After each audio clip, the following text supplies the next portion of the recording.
stuff that keep me going. And it ain't always gospel. Can y'all see me in my fuzzy? Because ain't no telling, it could be butter on this phone or whatever. I don't know. Let me get y'all together real quick. Use my handy dandy mask here to clean the screen. Is that better? Worse? Tell me. I went to sleep last night, y'all. Good morning. I went to sleep. I needed some rest.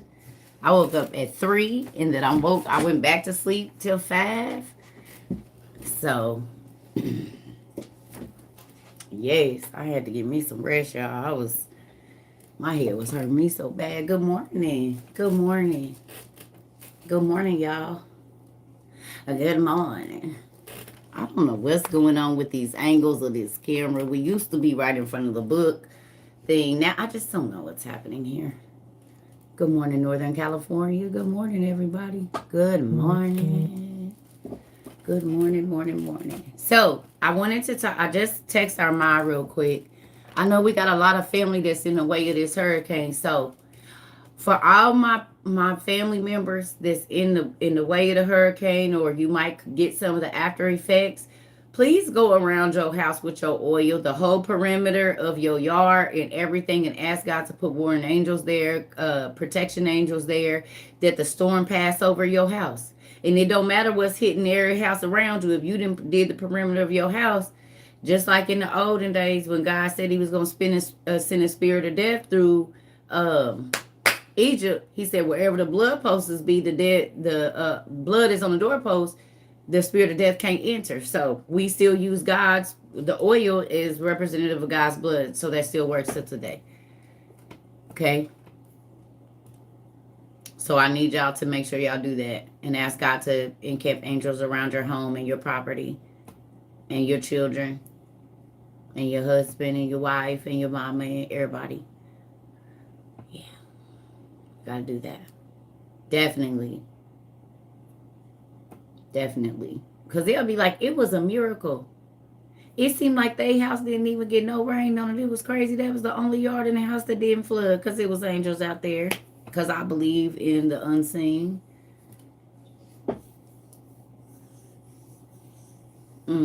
I believe in the unseen. So, with that, what books? What books? Why can't I see y'all comments over here? Because I didn't turn on live chat. Thank you, West Palm Beach, Florida. It still has power. Okay, y'all. Good morning. Sarah, do your thug thizzle now.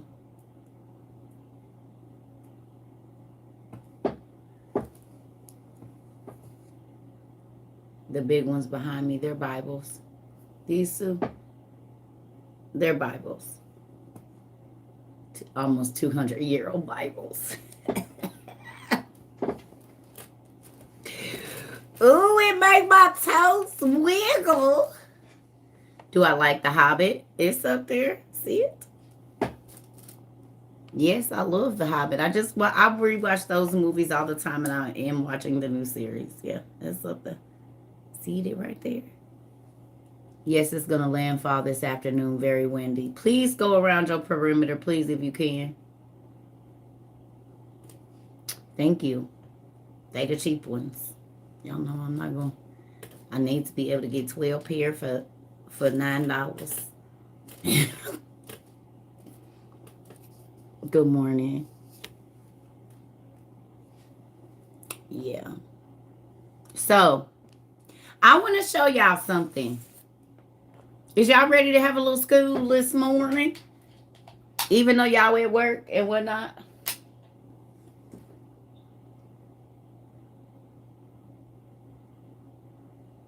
You're going to Goodwill to look for books. Good job. Let me know what you find. Okay. So you're going to need your book 2 or your, PDF version of book 2. Okay. You're going to need to. Hey, Pumpkin.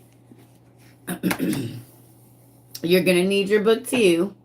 Okay. Volume 2. And we're going to go through a few pages. Okay. I'd really like to Yeah. Okay. I'm going to let some folks get to it because some people got to go to it on their computer or phone or whatever. So with that, now, who remembers your TT cousin, sister, auntie, whatever, daughter, sister, talking about the shots for double chin and them being named after being named after the devil. The devil. Who remembers? Do y'all remember us talking about that?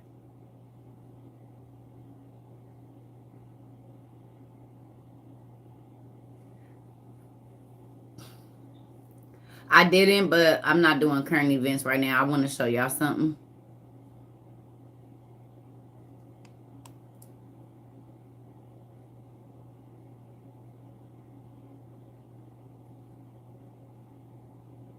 Okay.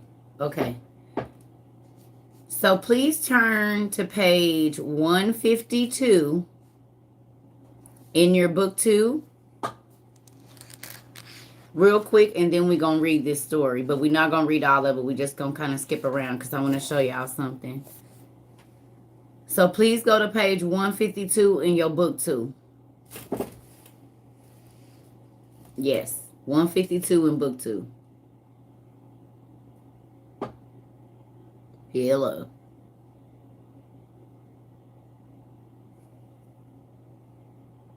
You're new here? Okay, so let me tell you, if you're new, real quick, you can go to circuitrova22.com and download, or actually just go to Z Library.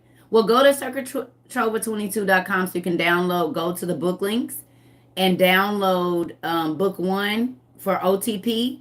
And then you'll need to go to Z Library to download book 2.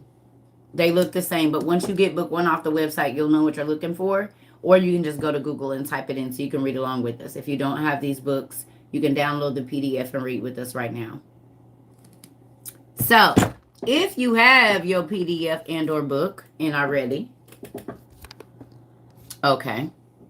I want y'all to skip down to where you, almost to the bottom of the page where that second, or like the third paragraph starts. Yes. If you want to learn, we be trying to get everybody in. Just because you new don't mean you got to be behind. Get your books and come on in.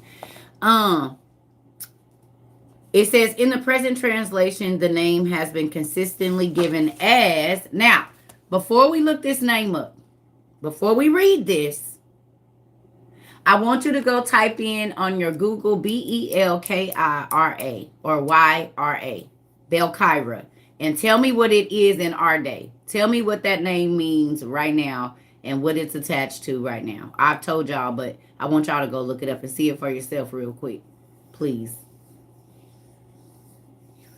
Please. I love y'all too.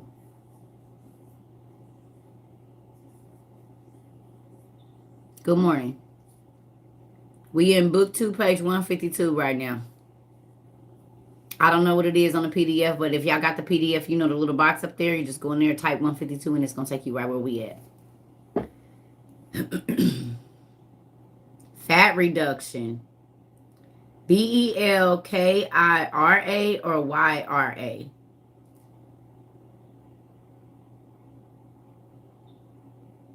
It's a med.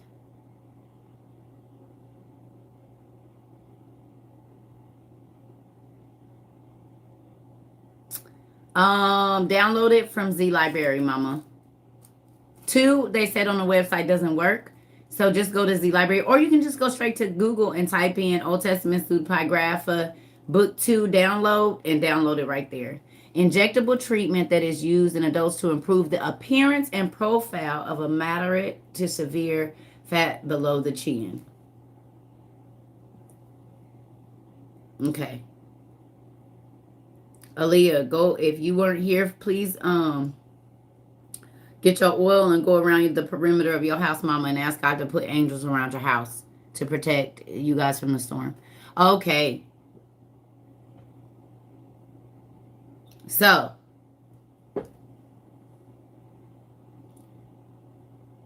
and it's FDA approved. All right. All right. So I just wanted y'all to see that name in here before we start reading. Okay? Hold on. I wanted y'all to see that name. And remember I told y'all, every time we look up a medicine name, it's tied to something that's not good in the demonic era of the angels and whatnot. Okay? Okay? So how is it that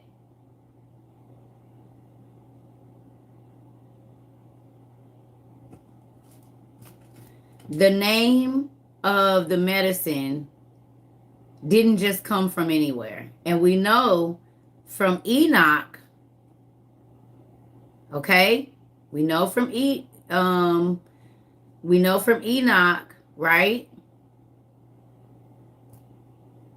Okay, well, don't be stuck on it. We moving on to something else because I'm trying to show y'all something. I need y'all to stay where we at right now. We're not talking about no, we just right here because it's a reason I'm talking about this, okay? All right.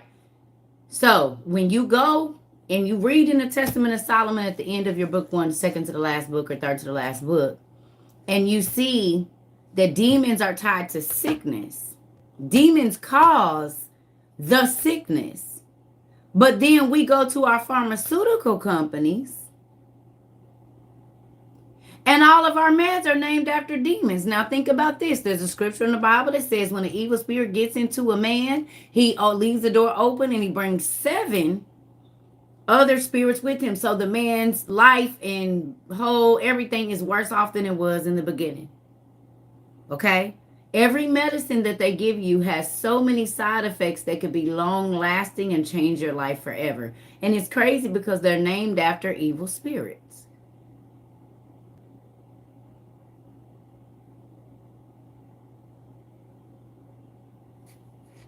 Okay. So now I need y'all to go to page 153 at the top. 153 at the top. Y'all see that? Just go right on over to the top. And it says, but the martyrdom of Isaiah is also a drama of 3 persons: Isaiah, Manasseh, and the false prophet Belchira. So not only is it named after a demon, it's named after a false prophet as well.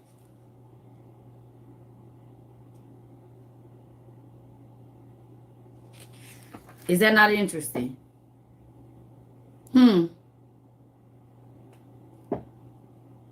It's okay. God is going to work it out. But ain't that crazy? Y'all don't think that's odd or no? Yeah? All right. I told y'all these names come up from somewhere. So, we're going to go now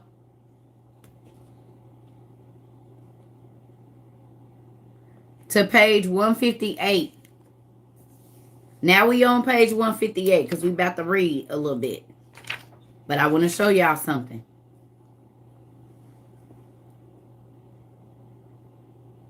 Go to page 158 in your book.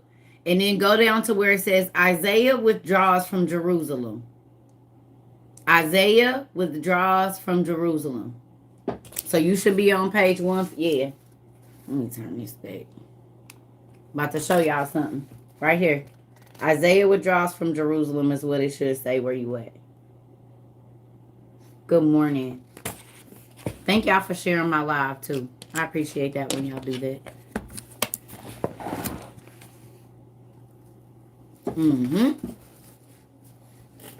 All right. Let's get reading, family. Listen to this. Now, think about all that we've talked about with stars and the elites and even some of the amazing churches that are around right now. And I said some of them are synagogues of Satan. Who's heard me say some of the churches that y'all go to are really synagogues of Satan and y'all just don't know? 158, book 2. Okay? Okay. Right here. Isaiah withdraws from Jerusalem, which is the holy city, right? Jerusalem is the holy city. Okay. Aw, thank you. Okay, so let's get this popping, y'all. So it says, and when Isaiah the son of Amos saw the great iniquity which was being committed in Jerusalem, the service of Satan. It was holy people in the holy city worshiping, well, I ain't gonna say holy people. There was people in the holy city worshiping Satan. They had temples made to the devil. Now, where does this come from in our day? Vanity is one of the main things that rules our world right now, the spirit of vanity. And Lucifer, it says, was the most beautiful angel. He sparkled and he was like a star. And he had the voice of all the angels put together, and he could play any instrument. He was the angel of the arts.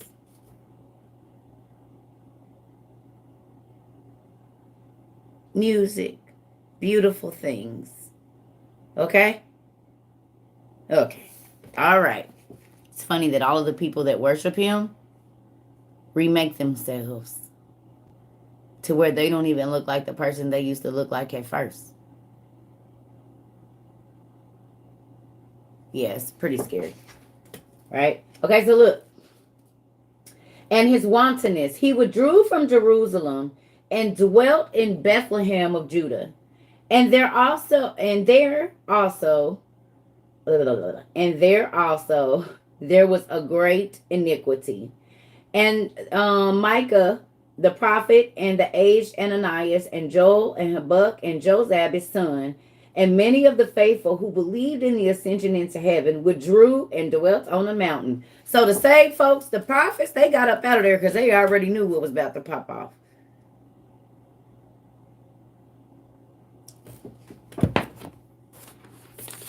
They are in the holiest city on the planet.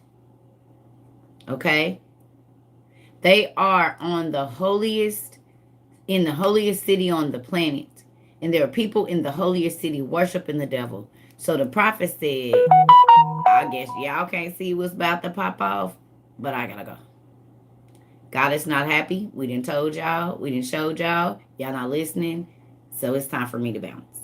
It's time for me to go. I gotta get out of here. It's time to go. Okay? It's time to go. Right. Head to the hills, because this is about to be some thrills. You hear me? Okay. So it says, all of them were clothed in sackcloth, and all of them were prophets. They had nothing with them.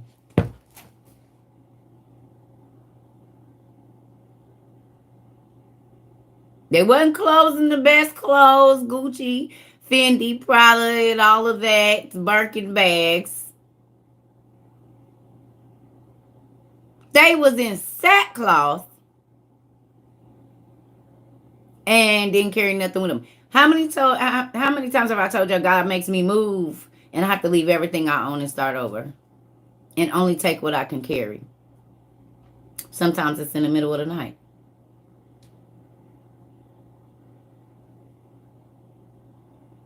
Don't let me be tied down to nothing.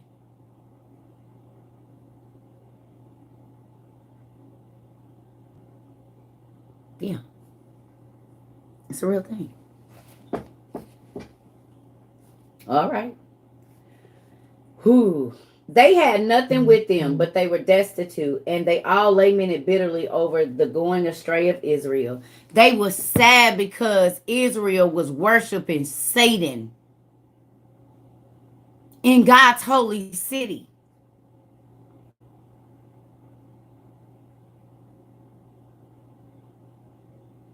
I've left many books. If I had all the books that I've had to leave, I wouldn't be able to get in this room. If I had all the books that I've ever had, yeah, I wouldn't be able to get in here.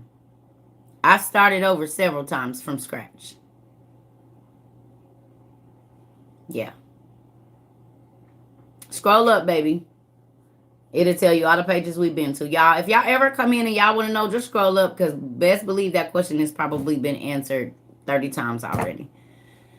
And even when I put it on the board, people still ask it. So I just scroll up and you will see all the pages we've been to. Yeah.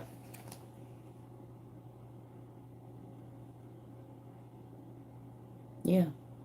But God be wanting to see if your things is going to be more important than him asking you to go and care for a family all the way across the country or across the whatever. Will you give up being comfortable to help somebody else make it? And a lot of people are not going to make themselves uncomfortable to go and help somebody else get to Christ. But if you notice, when Jesus came on the scene, he said, look, come follow me. And everybody that was worried about taking care of their affairs and making sure their house was good or their parents was good or whatever, he was like, ooh, you're not even fit to see the kingdom. I'm just ready to go with the ones that's ready to go with me right now. They ain't even tied to nothing. They're not tied to anything. Because y'all do realize that Jesus would go into cities, meet a person, and he'd say, come on with me.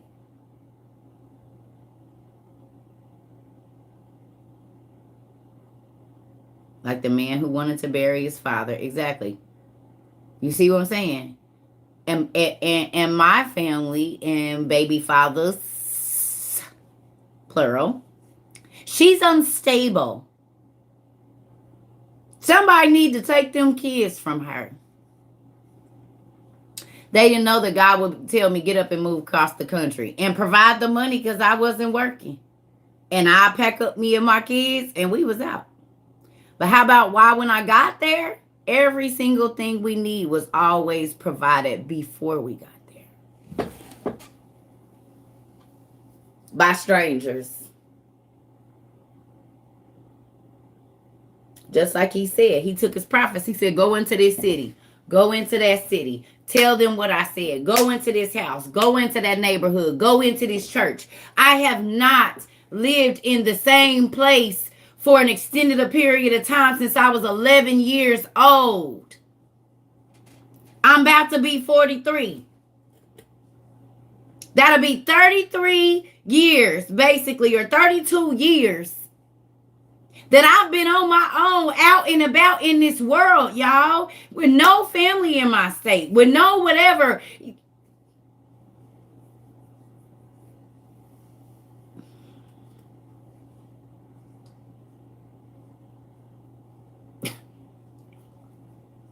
Real life. 1991, I left my mama's house or got put out, whatever you want to call it. It's about to be 2023. I was born in 1980. So 1991 to now.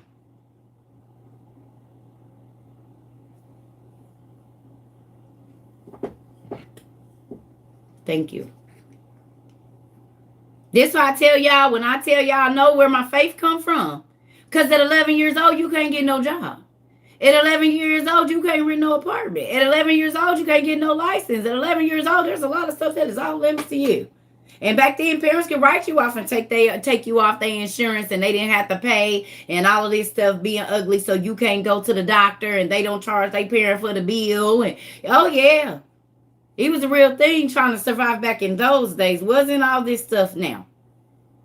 They could cut you off, and you would be cut off. Period.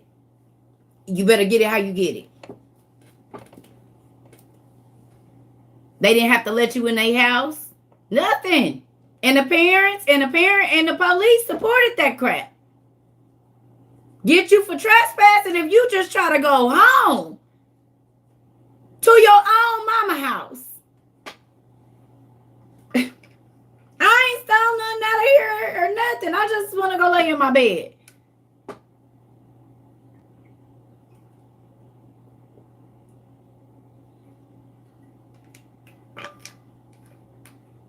For real.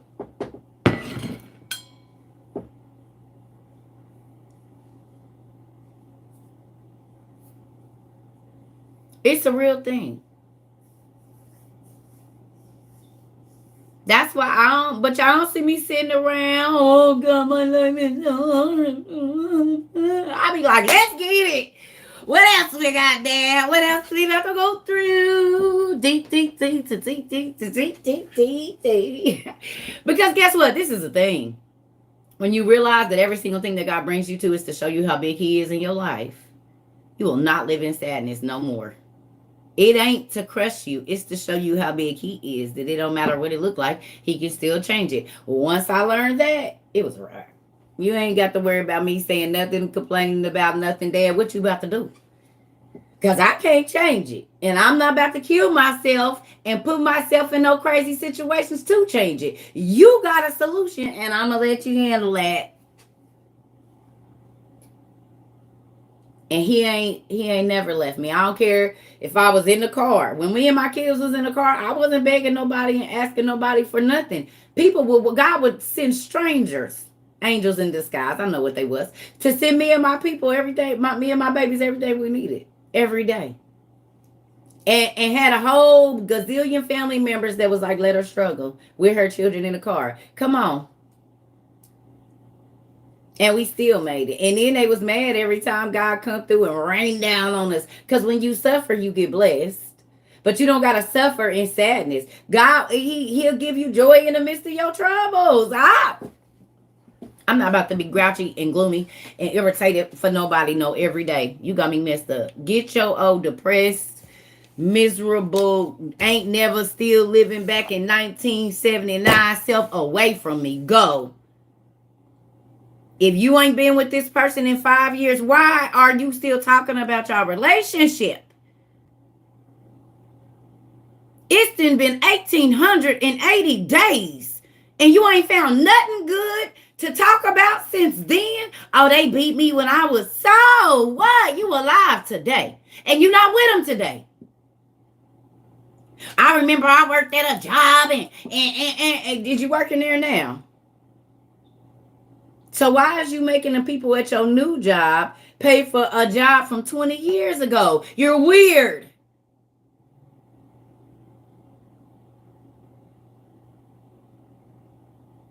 Somebody, so because I stepped on your toe 10 years ago, you still telling people, and she stepped on my toe in 1972. You don't got nothing else better to do with your life but talk about what's wrong. Guess what? You'll keep having that story because whatever you put more energy into, that is what becomes the biggest part of your life.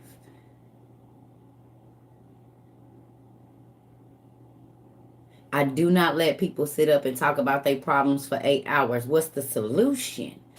Because I could be doing a lot in that 8 hours besides listening to you complain about stuff that hasn't happened for 10 years. And if you still stuck there, then you need to ask God to grow you emotionally so you can learn to take stuff in, process it, digest it, and push it out. Use it for what it's used for, which is to mold you into the person that you need to be. Or do you not want to change? Because guess what? Most people that's stuck in the past just don't want to change. They want whatever control or whatever it was that they felt like they had at that time or whatever it was. Move on. God can't give you what you want because you ain't grew up enough to get it. And don't be mad at me because I'm crying through it, hollering through it, but I'm not holding on to it. I'm not keeping it. Why would I keep wanting to talk about a time that made me miserable? I was miserable. Listen, I mentioned my marriage when it is the information that I learned from it is needed. But I do not sit up and talk about my marriage. Y'all, I promise y'all sometimes I forget I was married. I tell my friends like, dang, I literally was married. It don't feel like it. I don't feel like I ever been married, even though I was. And I was the one I was at home. I was cooking. I was cleaning. I was the one being wrong. But I don't got no bitterness from that. Because I did right in my situation. So I don't got to hold on to nothing. I gave you 175%, homie. So I don't got to feel guilty or nothing. I didn't cheat on you. Nothing. My ex-boyfriend asked, because he called me, and I told my ex-husband, I said, well, it's kind of fair because, you be in the car with your ex-wife and stuff and don't even tell me. So this part, at least I'm woman enough to tell you, hey, this is a conversation I'm getting ready to have. Because if I go through your call log, as soon as you get to work, you calling your ex-wife.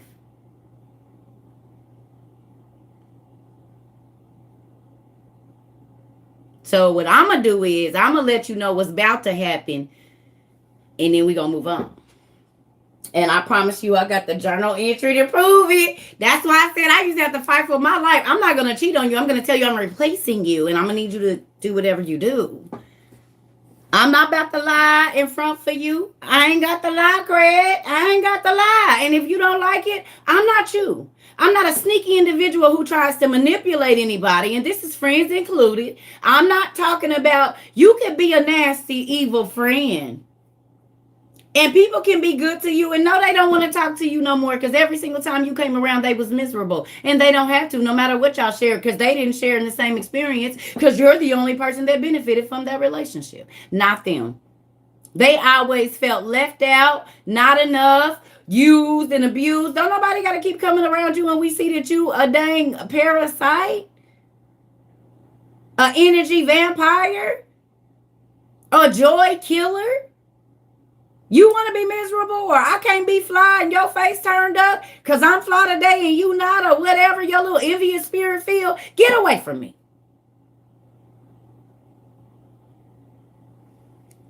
Get away from me. No.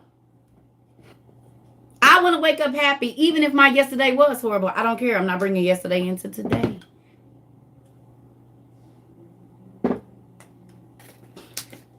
And I'm not about to call 1,000 people and talk about what happened yesterday. I done ruined my whole chance to learn something new today, try something new, go meet new people. All about talking about something that I can't change from yesterday. I'm not. That's why I got all these books. I got tools. I got artwork, glass pens, wax stamps. I be trying to figure out stuff to do. You know how to do that? I do. You know how to do that too? I do. Because I don't spend my time talking about nothing and doing nothing. I don't waste time. If it ain't teaching me nothing 9 times out of 10, I don't even want to be bothered with it.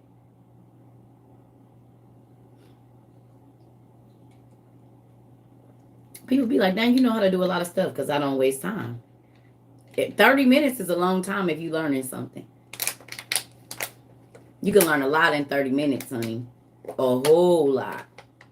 About building, painting, art, science. Take 30 minutes reading a plant physiology book or anthropology book or a financial management book.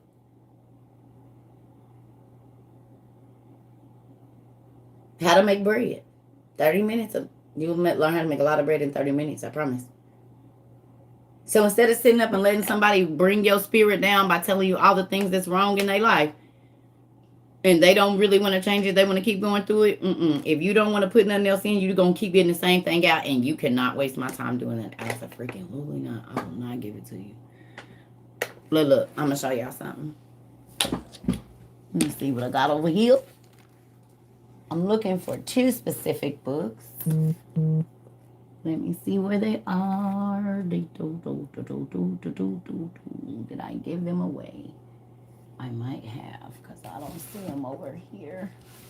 Darned it.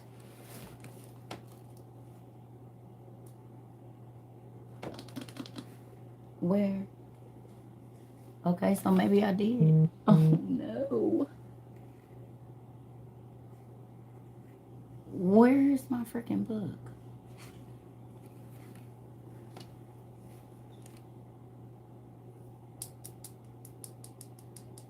Okay, well, we'll just do this one.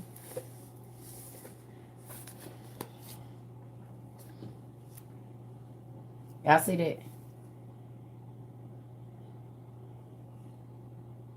Multilateral development banks and their environmental performance in Central and Eastern Europe. Do you see? This is the kind of stuff you can sit and learn about computed money and different things in the multi-trillion dollars and all of that, and showing you, look, voting power, look. of the G7 and the EU countries. Don't we talk about the G7 a lot? We do. You see? U.S. capital subscription is not directly linked with voting power, as with the other two banks. For the EIB, there are 25 directors, each of which has one vote. Germany, UK, Italy, France each have three directors. Spain has two, and all the EU states have one. The EU Commission also has one. World Bank's and numbers, annual report. Do you see these things? So people would look at me and probably think that this kind of stuff ain't in my house.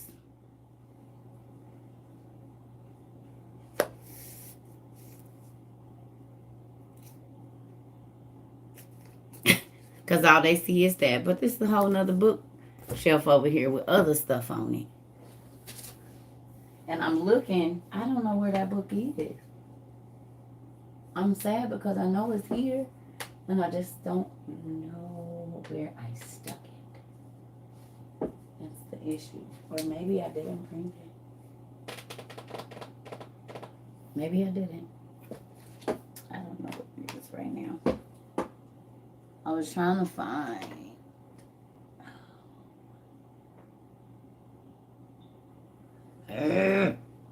Anyway, it was another book about finances. But on it was micro and macroeconomics. I don't know where it is. It's not where it's supposed to be. It might be in a living room or something.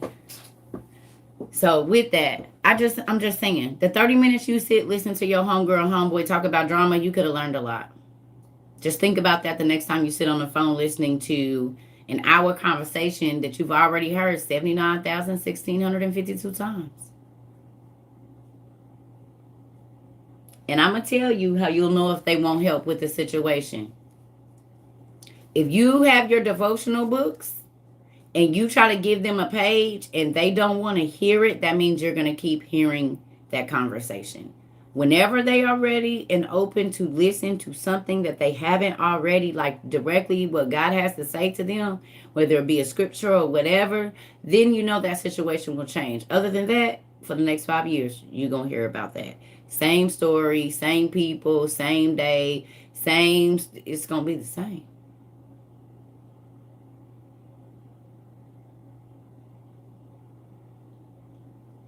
And then when they finally snap out of it, they not going to let you waste none of their time. And going to tell you to get over it. And get through it because they did. What? That's why I journal. Oh, you forgot. Let me remind you.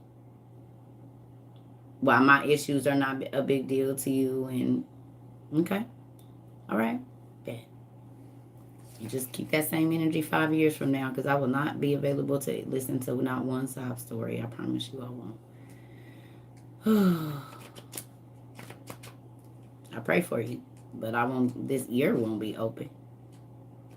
It's a lot of people that I already know probably have old numbers, because I used to change numbers every 6 months. But I know there's a lot of people blocked on my other social medias, and I get all of these random, like, how are you? So then I know that this is somebody that I know, but I can't even see it. People calling folks, hey, have you... And I tell my people, if you give them any of my information and tell them number, anything, I won't be talking to you either.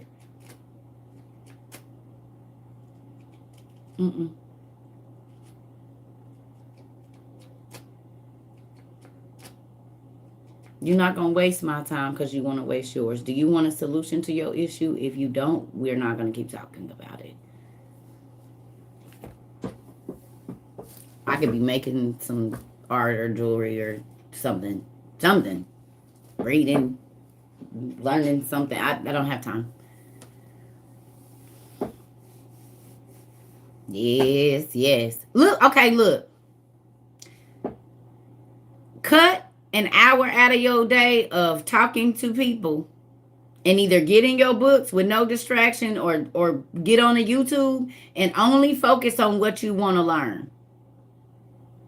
You can go, if the Khan Academy, I don't know if it's still free or not, You in 30 minutes, you can learn more about stocks and bonds and science and whatever for free or whatever it is, a little $2 donation. I don't know how much the Khan, but literally, if you go to the Khan Academy and spend an hour on the Khan Academy every day, I've done it. Oh my Lord, you will have so much information about so many different things. That's just seeds that you could. Allison courses are free too. Okay, I didn't know. Allison courses. So, or even if you spend an hour a day learning the Khan Academy, I believe it's KHAN.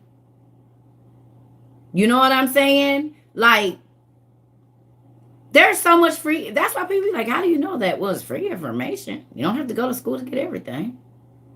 You can get the same information.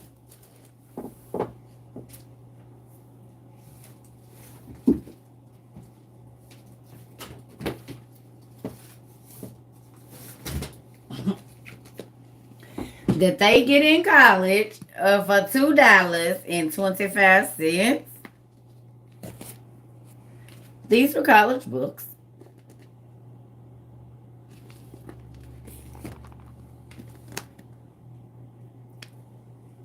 So for $3, I can sit here with Google and a dictionary and learn about abnormal psychology, where some college student had to pay $700 for this book. Mm-hmm.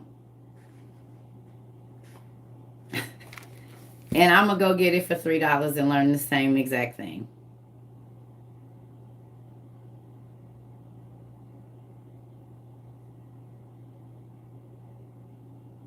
For $3 in some time. An hour a day. Okay? 30 minutes a day.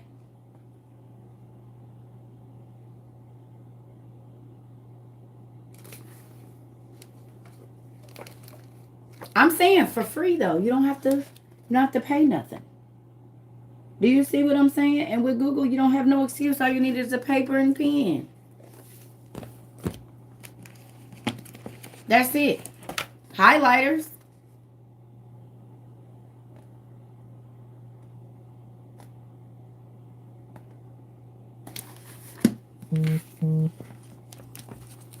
I know.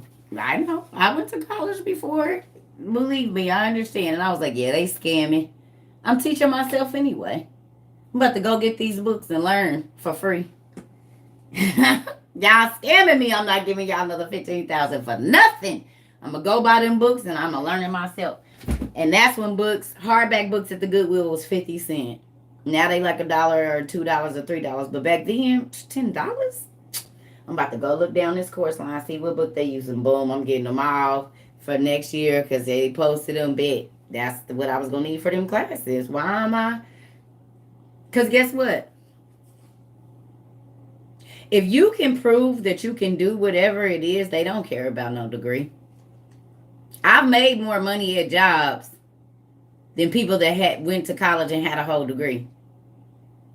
And I dropped out of school basically in like the 7th grade. So what does that mean? If I know the information, I know the information. And if I know how to do the technique, I know how to do the technique. You can't deny me that, because you can pull somebody out of school that just got out and they don't know half of the information I have, because experience pays better.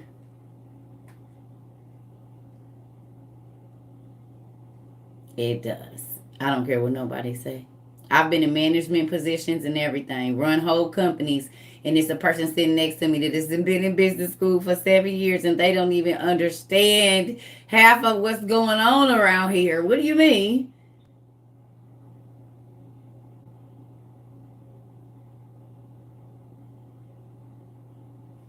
A lot of people that got degrees cheated to get them and pay somebody to take their class. Sit down.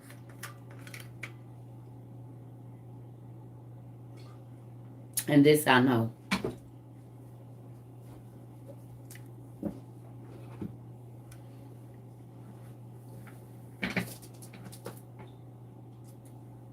I know a lot of people that paid for their degree. They shouldn't be where they are right now. And that's why as soon as they work in their job, after a while, they be overloaded because they never learned it. Somebody else did it for them. I'll be right back. You didn't change careers. That was never your career in the first place. It was somebody else's.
Y'all leave my window open because I like fresh air in my room, and it is really chilly outside. It's really cold. What is? She didn't send me a picture of my grandbaby, I bet. Yep.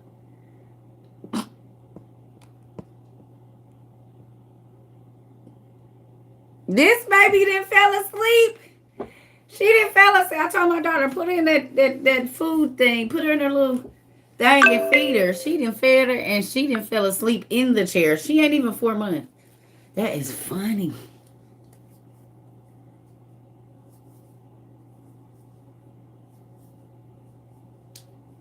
And I'm not knocking nobody that got a degree. Don't get me wrong. College is good. But I'm just saying, sometimes they scam you. Because you'll be paying those student loans back, and you could have learned it and walked in there and got the same job. That's why they say degree or this many years of experience. Pay attention to that, young people. Look into apprenticeships and stuff like that. You know what I'm saying? Because you can get the same experience and don't got to have a debt and still get the same money. You 50 and didn't know about free classes? Oh, yes.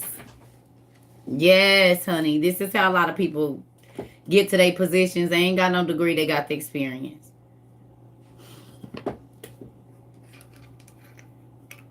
Not saying don't get one. I'm not knocking nobody that's going to school. However you get it. But if there's a cheaper way so that you don't have to be in debt for the rest of your life, definitely look into it.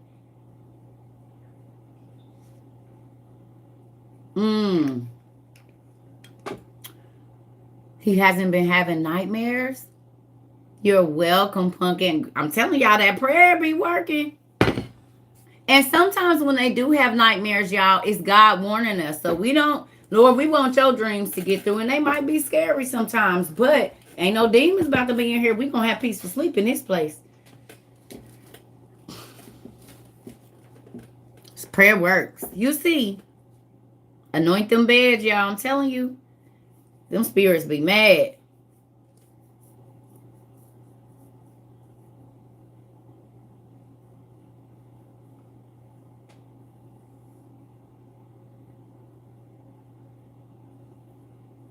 All right. So let's get back to this because I know some people already went on and kept reading. Let's get back to the reading real quick, right? So we know the people in Jerusalem is worshiping the devil.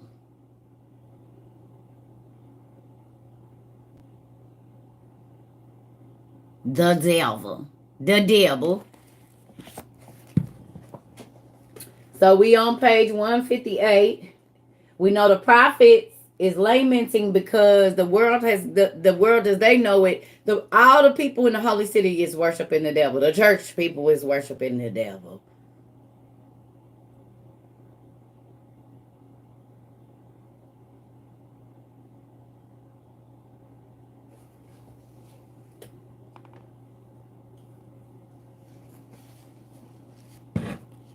Crazy, right?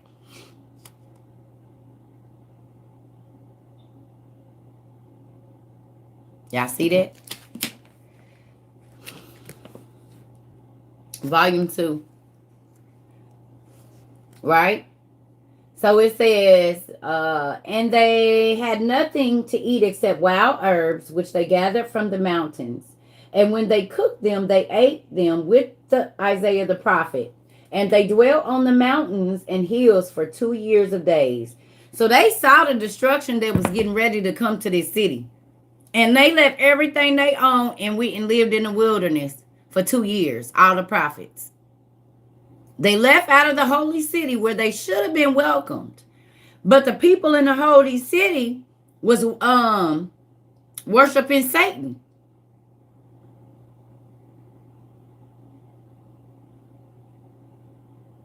Ain't that crazy?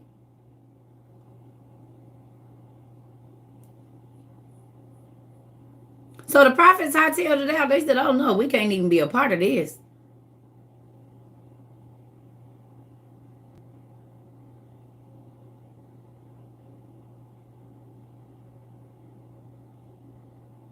Crazy. Okay. So keep going, y'all. So it says, and after this, while they were in the desert, there was a certain man in Samaria named Belcaira. Belcaira.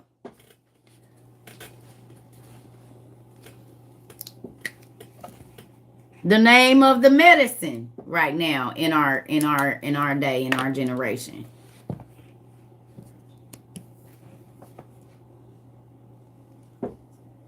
The medicine that controls if you have a double chin or not is called this same name, Belcaira. And we know that from Enoch, medicine was magic medicine first. Before it was medicine, it was magic medicine. Okay? It says, of the family of Zedekiah, the son of Chenana, the false prophet. So Belcaira was probably running with the angel's kids. He was doing witchcraft 9 times out of 10, probably. Yas, are you new? I'm going to show you something. Who's new here so y'all can know what I'm talking about? Raise your hand if you're new. Okay, I'm going to show you something, Pumpkin. Yes. The word pharmacy means spell, incantation, witchcraft, or poison. The word pharmacy, like CVS pharmacy. CVS pharmacy. Okay. See right there? This is the book of Enoch. Right here. Okay, so let me go back a page so I can show you what I'm talking about. So, in the 7th generation from Adam in the days of Jared, the watchers, the judges, they used to be the judges. They were the angels that God sent to lord over men and kind of watch them and make sure they did what they were supposed to do.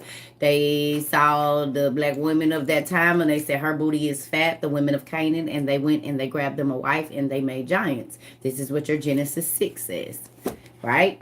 But right here, see that? The fall of the angels right there in Enoch, book 1, chapter 6.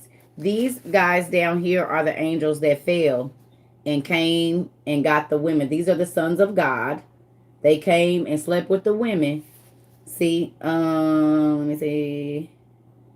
Oh, here we go. See, it says, and the angels, the children of heaven, saw them and desired them. And they said to one another, come and let us choose a wife for ourselves from among the daughters of man and beget us children. Right there.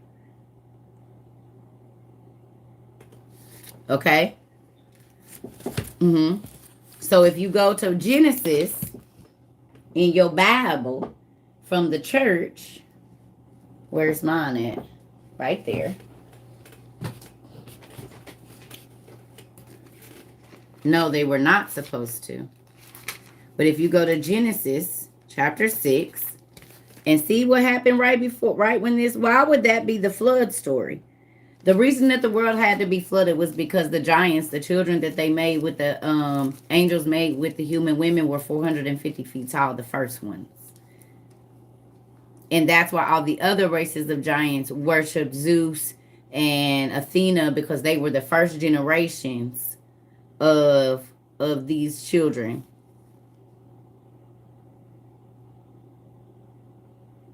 No, it was giants after the flood too. See right here? I need to put this closer. I don't know how. Hold on, y'all. I gotta figure this out because this is gonna drive me a little batty. I do not know. Let's see, maybe that's it. Yes? Yes. So I could be showing y'all at the same time. Okay. So see right here where, no, it's still gonna be doing it the opposite. There we go. See right here where it say the flood? It says, when men began to increase in number on the earth and the daughters were born to them. When humans,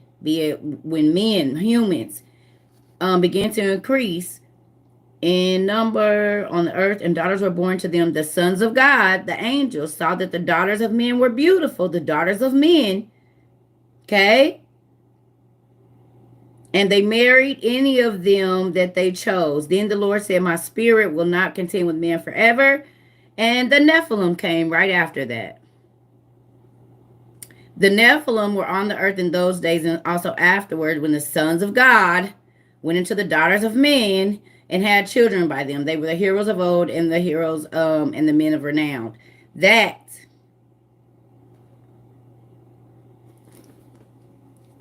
So when you read Genesis 6, it's telling you that the angels came down, had sex with the women, and created the Nephilim. And this is why the earth had to be flooded. Because the sons of God and men are different. The sons of men and the sons of God are two different races. Sons of God are the angels. The sons of men are human people. And the daughters of men are humans. Ow. Okay? So then, when I talk about magic medicine, let me show you. When that happened, the first thing that the angels did in Enoch 7, when they took these wives, and you'll notice prior to that, there was no wars, there was no nothing. No, all angels are not males, because there's female demons, and the fallen angels were turned into demons. So then there has to be female demons as well. Succubus is a female demon. Lilith, female demon. There's others. So look, it says, as they took wives unto themselves, and everyone respectively chose one woman for himself, they began to go into them. And the first thing that they taught them, magical medicine,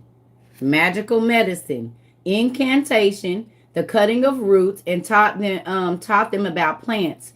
And the women became pregnant and gave birth to great giants whose heights were 300 cubits, which is 450 feet tall. And the giants consumed the produce of all the people until the people detested feeding them. This is when all the gene splicing came in, because they started to go into birds, wild beasts, reptiles, and fish. This is how y'all get y'all reptilians and stuff. So yeah, magical medicine. So that's why the word pharmacy or pharmakeia means spell, incantation, witchcraft, or poison. Mm-hmm.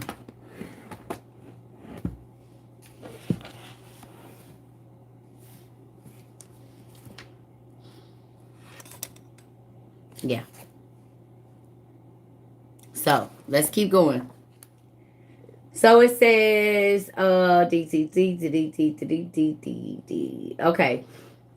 Belchira, the family of Zedekiah, the son of whatever, the false prophet, whose dwelling was in Bethlehem, and Zedekiah, the son of Chenaanah, who was the brother of his father, was the teacher in the days of Ahab, king of Israel.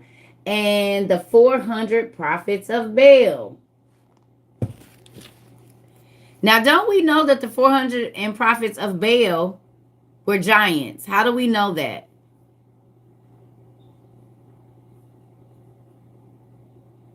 Yes, Vanessa. Belkyra is Belkira or Kyra. Bel, Bel.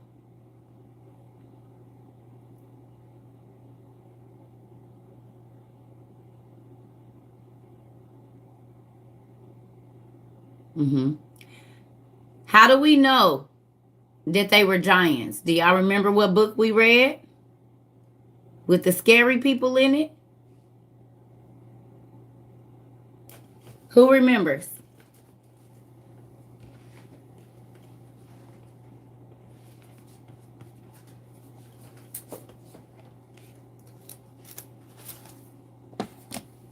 Yes, Bees Jewelry Designs.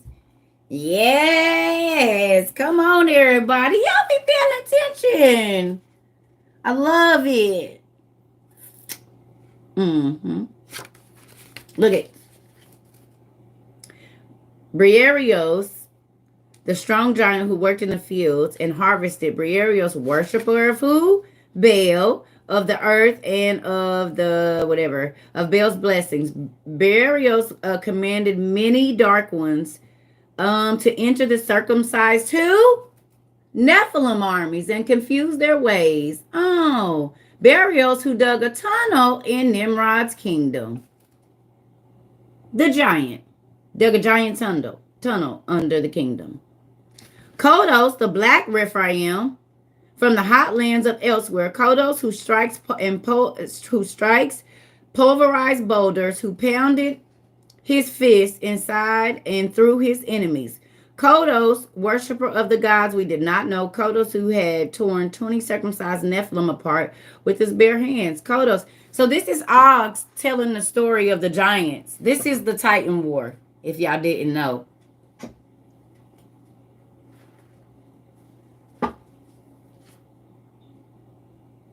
And it tells the name of the Nephilim, where they was from, the cold lands, the hot lands, and all their names. Look, it says, while on the battlefield, Nimrod did sustain a loin injury where he engaged the one-eyed Rephaim named Og in warfare. That very same one-eyed Og who fought alongside Og in the 100,000 giant war. Og is the Cyclops.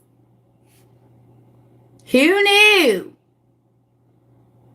What book is this, please? And there's another.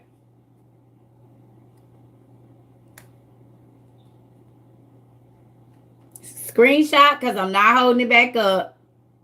Screenshot it, screenshot it, screenshots. Come on. 10, 9, 8, 7, 6, 5, 4. Okay. So, there's that. So there's so many things. And people say, oh, don't believe that. Oh, okay, you don't want to believe that. So let's do, where's our others that say the same thing? This book and this book and this book and this book.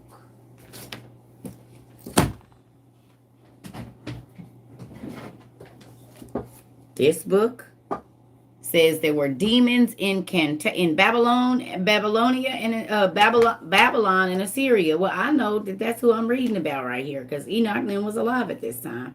Incantations against the demons, schools of vampires, hobgoblins, ghosts, and kindred evil spirits. Now, how would kindred evil spirits to humans? Because they had human mothers, a lot of them. And we read that in the Testament of Solomon when we was talking to the demons, right? This book Josephus, The Complete Works or the Antiquities of the Jews, also tells us that the giants and stuff was real. Because if we go over here, and I do this all the time for the newbies, because I need y'all to see something real quick.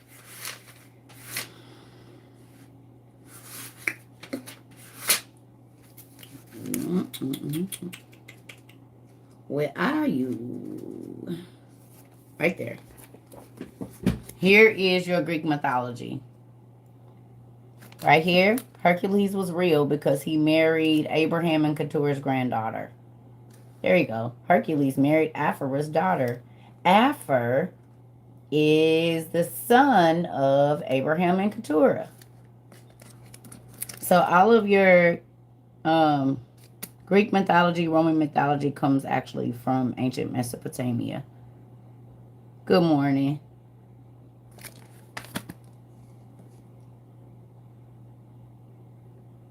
So the giants were real.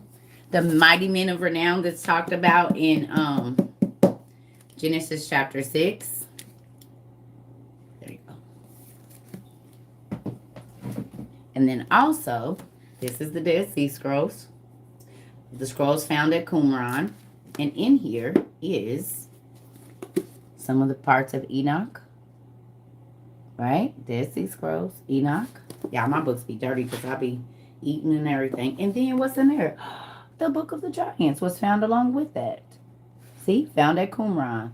Right with all of the other lost books. And look what it says. The angels exploit the fruitfulness of the earth, a summary of the descent of the wicked angels, bringing both knowledge and havoc.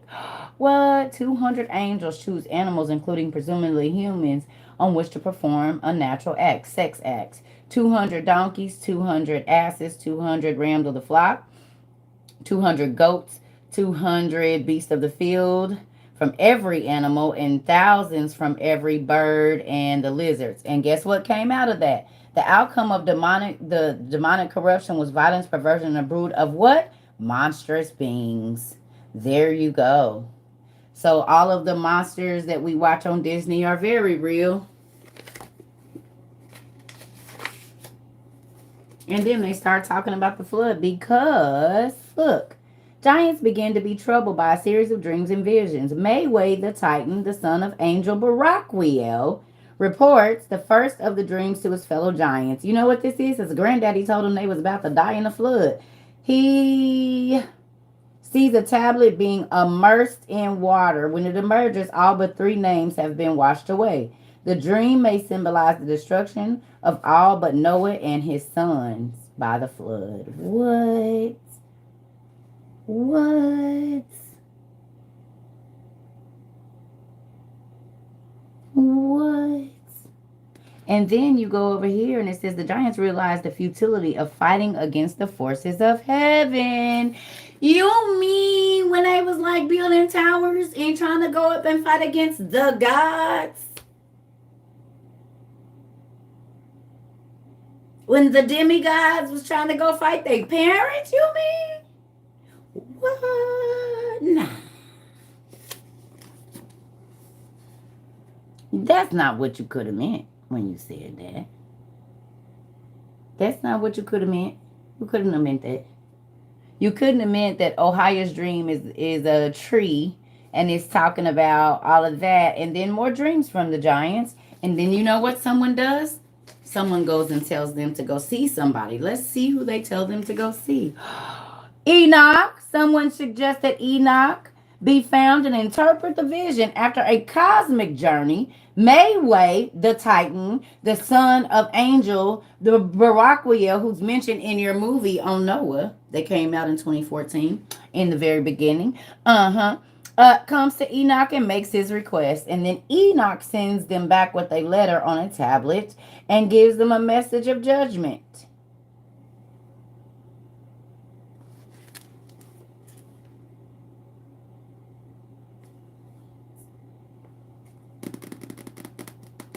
Yes, Miss Lanessa, it was.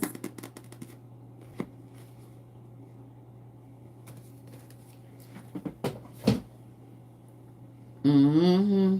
Crazy, right?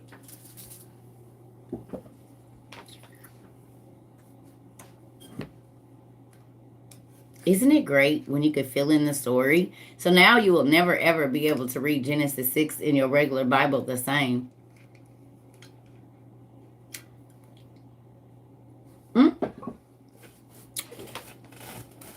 Mm-mm. Numbers 13 and 33, Joshua 10, verse 13. None of them scriptures or any of the names that we've looked up and you say, I know that this is a child of an angel. This is one of the giant tribes. I know that. That's why they were scared. Israel was scared to go into Canaan and all of that because the giants lived there. Just about every race of people that came against Israel were the children of the angels. The people that God had disowned, their dads, and God chose Israel to be the... No, you're not going to get to do that. They disowned our dads and our uncles. And then you make these dirty people. Yeah, we're going to make our own race of people to rule over your people.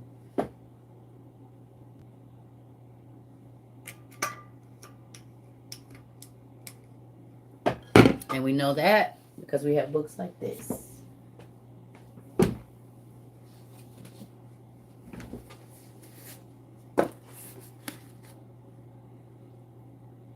You see what that says? The Watchers, the Nephilim, and the biblical cosmic war of the seed of natural humans against the second race and third race, because the animal race would have been a third race. The giants that were just human and angel were one race, and then the ones that were like human, giant, angel, animal or whatever were different. They were the brothers of husbandry, of animal husbandry, they were called. And then they'll say, oh no, I don't believe it. And then we'll see this in an old book like this.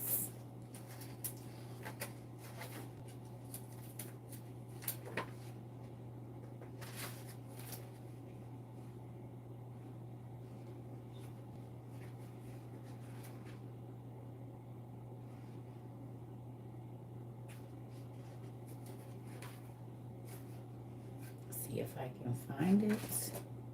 Hold on.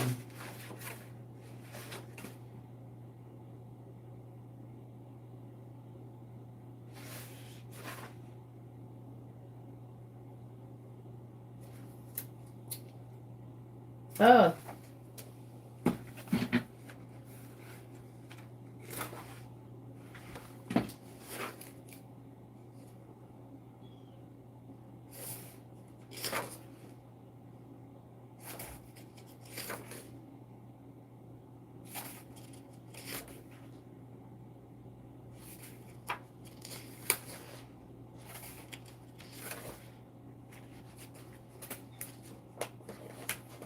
Hold on one second. I just want to get to the first page so you can see it.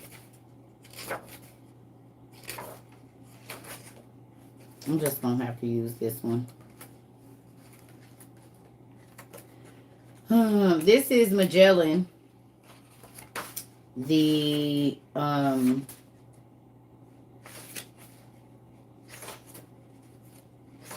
Explorer's Journal. And look at what it say. See that? This is Magellan. The Voyage of Magellan, the Journal of Antonio Pigafetta. Right? Translated by somebody. Okay? So look.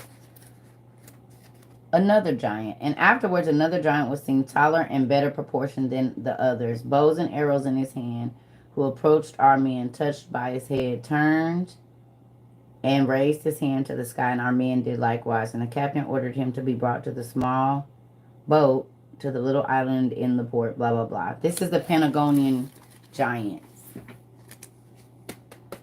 The Pangonian giants. There is in here. They saw them. They ate with them. They captured some of them. So, well, nice to meet you. Tabitha Wilkerson. We love it here. We learn a lot. It's great. We have a lot of fun. And we have all sorts of things that go on here. So with that, you have to have supporting information. Question, have I heard about the books that speak about God having a mother named Sophia. No, but Sophia just means wisdom. And wisdom was with God when he started the everything. Wisdom has always been there. But here you go. I'll show you where that comes from.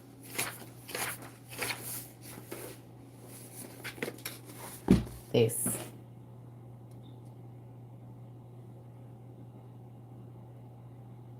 And even in Angels and Demons, supposedly Jesus' relative was named Sophia in the movie. That just means the wisdom of Jesus Christ. That's all. That's what that means.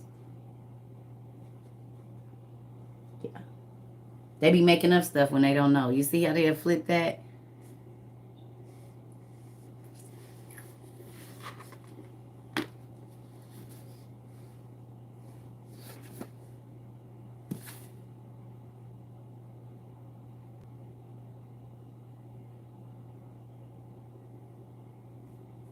That's why when people come over here talking crazy to me, I just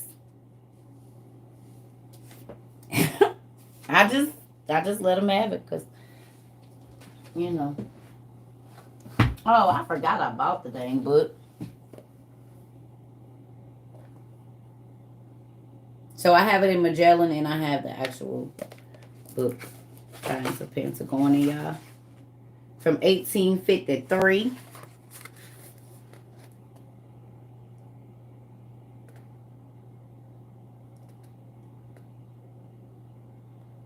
Captivity Amongst the Extraordinary Savages with 69 engravings. I forgot I bought the book too. It ain't just in Magellan. Magellan is my copy that stays on the shelf. This is the one I'm going to mark up. We got a lot of stuff over here. We got this and this and this. Look at that. Our story of Atlantis written down for the Hermetic Brotherhood. And those of you that know. We have the reports of the magicians and astrologers of Nineveh and the Babylonian in the British Museum. Now look, I want to show you something. Real quick. Look at that. So they tell us, look, and look at the bottom. It says, assistant in the Department of Egyptian and Syrian Antiquities in the British Museum, right? The devils and evil spirits of Babylonia. Got vampires and what? Right? Ancient Mesopotamia was the cradle of civilization. Look at that. The reports of the magicians and astrologers of Nineveh and Babylon. So they tell us here that they were magicians. And right here. And all of these were written on cuneiforms. They interpreted those stone tablets that they found.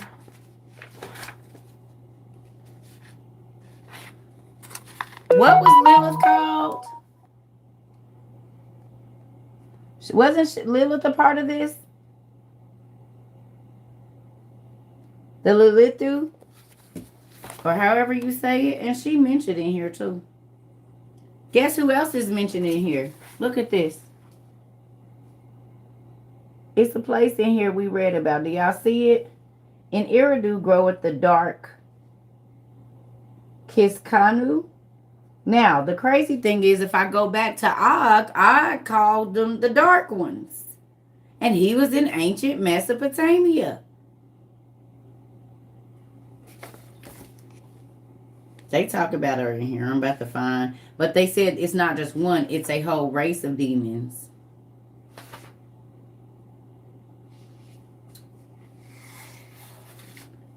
Let me see if I can. Oh, look. Succubus. Look. Lily. Or Lilu. Look. Half devilish, half human creation born probably of the ghoulish Lilitu of Ardat.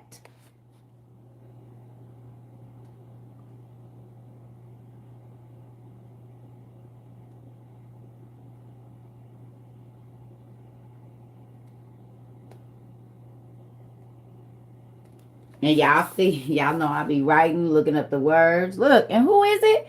Gilgamesh. So Gilgamesh is mentioned in the book of the Giants and in Enoch, and he's also mentioned in here. And in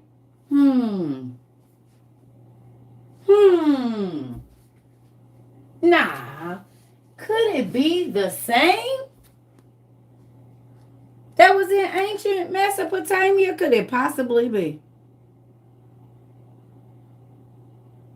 Because he was a giant, a child of the angels. You see how that works? When you get to putting the pieces together and you don't block stuff out and you can go and see, it be real good.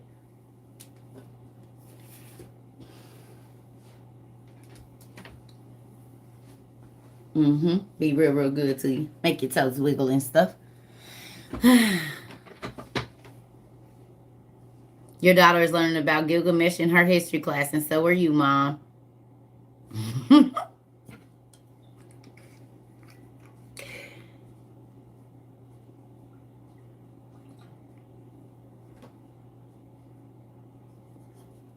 That's why when people be like, the Bible is boring, I don't know what Bible you read. It's absolutely not boring. It is the juiciest story you will ever read in your life if you read it right.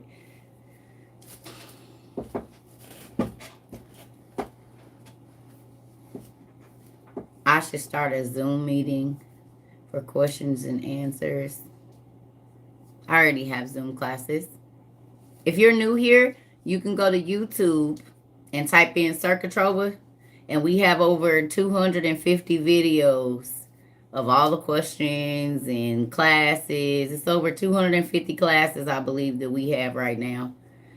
So just go to Sir Catrova on YouTube, and we just did 2 Zooms. We was doing them every day, but people got carried away, so we had to stop. I was getting overwhelmed, and I don't do nothing that don't make me feel good.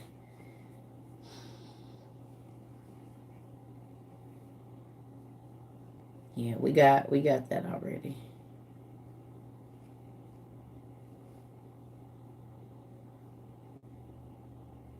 Oh, what is this? That's not. I don't know what that is.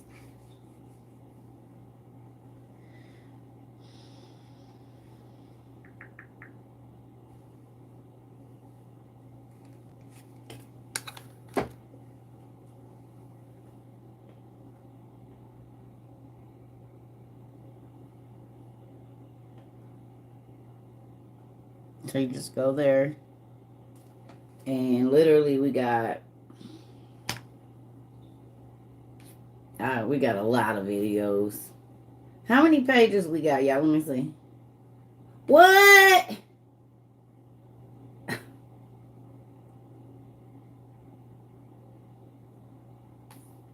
We go up to about 4 or 5 pages. Oh, come on. When? I didn't even know. We got about 5 pages on Google, y'all. 5 pages of videos on Google. You were asked, why are you studying all the bad things that were taken out of the Bible?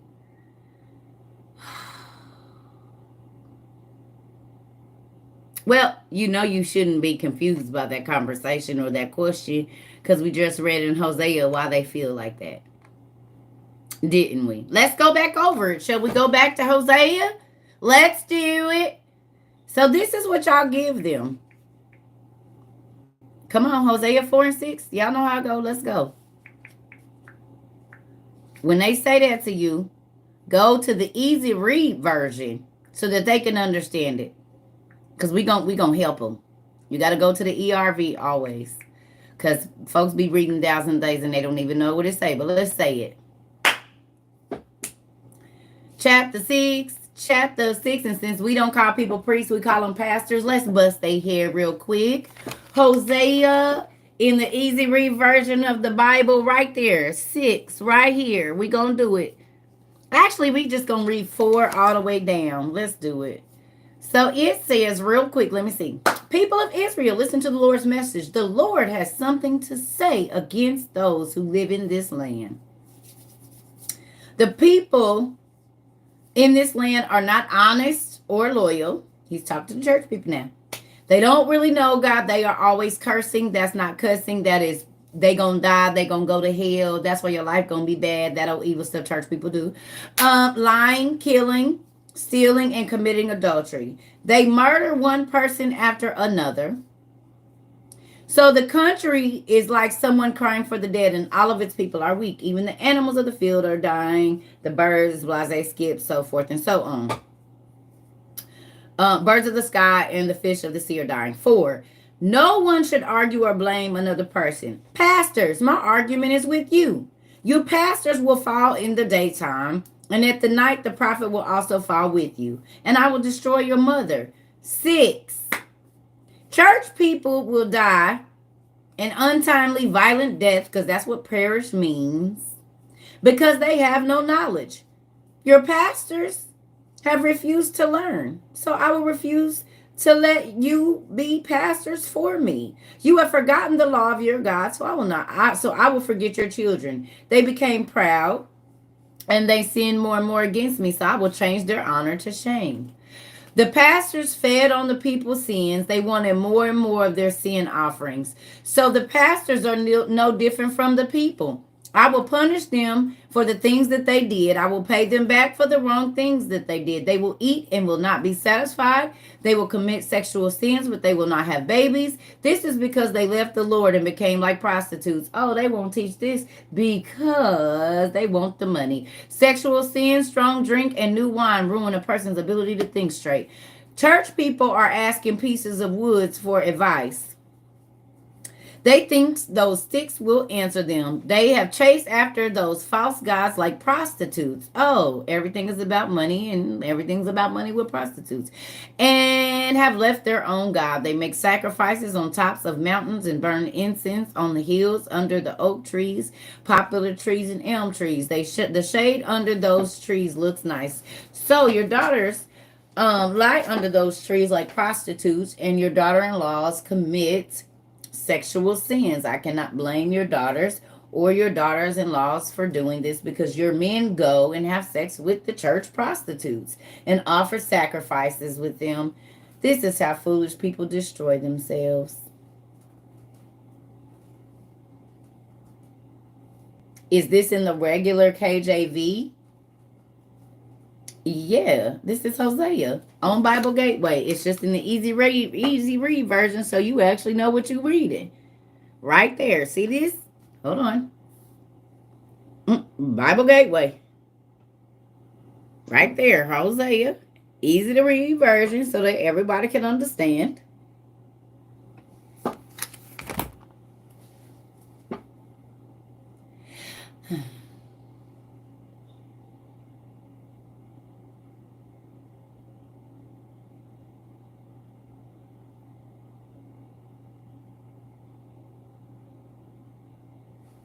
It's God's word, not mine. He said the pastors ain't no different from the people. They know they sinning, but they want them to keep putting that money in there. That's why they don't preach this. It says it right here. Your pastors refuse to learn. Your pastors refuse to learn. Don't be mad at me, because I want to learn so I can teach the people the whole word of God. Church people talk about don't take away and don't add to. Y'all not even reading the added to version. I mean the taken away version. Because this Bible right here has more books of the Bible than your Bible y'all be screaming about. And these two big Bibles down here got more books. Them two Ethiopian Bibles got more books. And these Bibles are written so that you can understand the rest of the story. But God said, those that only want surface with me, I'll just be their surface, God. I ain't going to force you to go deeper and seek.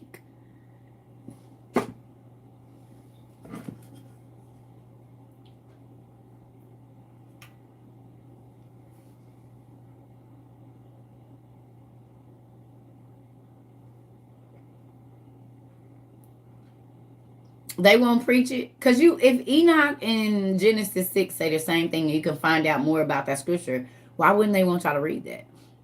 Let me tell you something. It's crazy that they said that, because today people found out that they might not like their chin and they was going to go get a shot for it. and they found out that that medicine was named after a demon. Some people came here a couple months ago that was on Gardasil or had given their child given their daughters Gardasil, or they were on the birth control Gardasil, and they found out that that's the two names for the same angel that literally taught all of the humans how to kill. He taught every death blow that there was. And what does that medicine do? Stop life. Stop life. Gardasil and Gardasil are to stop. They're about reproductive health. And that angel was the angel that taught the death blow. And Gardasil stops people from getting pregnant. Thyroid meds. We didn't went down the list. So we don't really care what nobody think about what we're reading. Because your pastor going to keep telling you to go to the doctor. And I'm telling you, look up the name of the demon and ask God to remove it from your life so you can get healed. And it's all in the books that they took out of the Bible. So maybe they want you to keep giving them a healing offering. That's why they don't show you.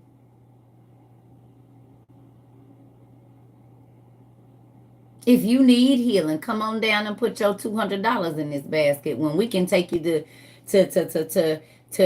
Testament of Solomon for free.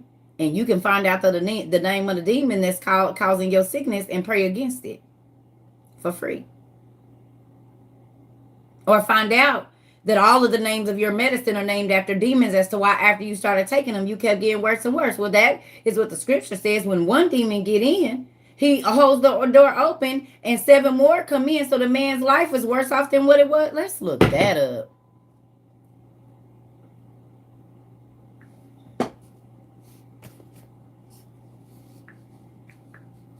And no, I don't be knowing where they all at because I read entirely too many books. And I ain't gonna front. I can't memorize KJV because I got all the stories in between.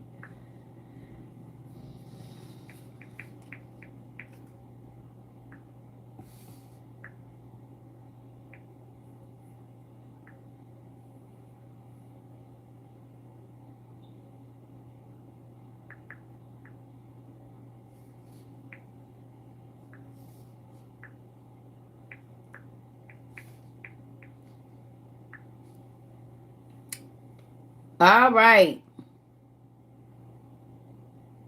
Matthew 12 and 45. Matthew 12 and 45.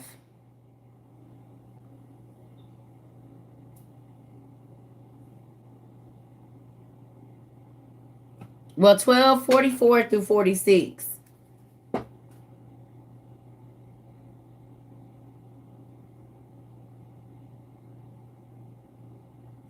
What happened?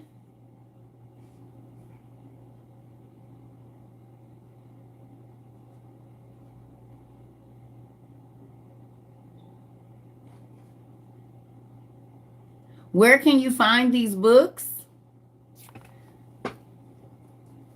You can buy them online, or you can go to circuitrova22.com or Z Library and download them right now. You can screenshot this one and you need book 1 and book 2.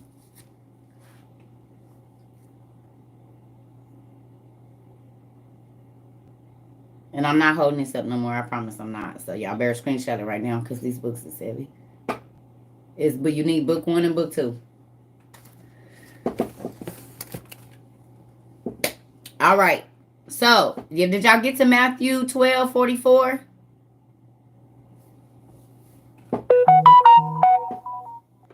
Is you gonna work? Nope. Who knows what's going on with this here light? Sometime it work and sometime it don't. What the heck? And it's brand new. We only got to use it that 1 or 2 times. I don't know what the heck. But yeah, it glow in the dark too. And it's a real word search.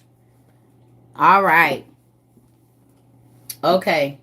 The one that named the demons, it's in those books that I just showed you. You can go and download them. It's the second to the last book in those books. You can download the PDF. You can download it. If you just want that one book, it's at the back called The Testament of Solomon. Let me show you. And then we're going to read this Matthew, and then I'm going to go eat. This book. Ugh. It's in book 1, page 960.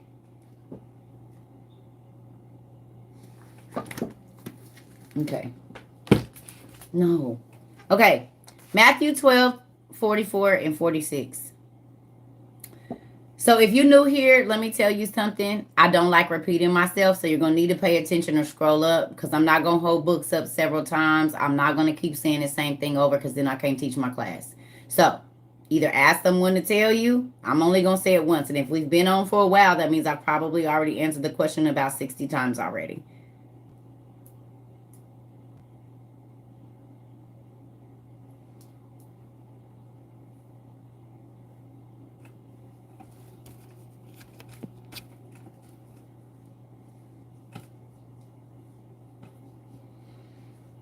I love y'all, but this all day and asking and I can't get through my class.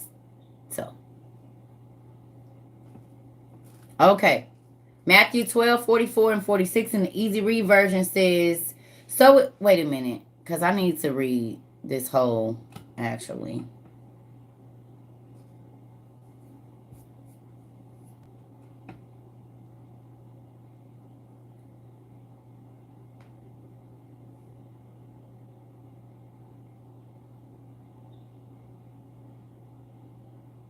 So we're going to read 43 to 46.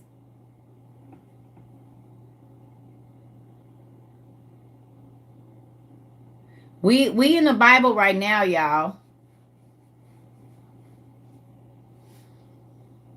Is y'all with Matthew?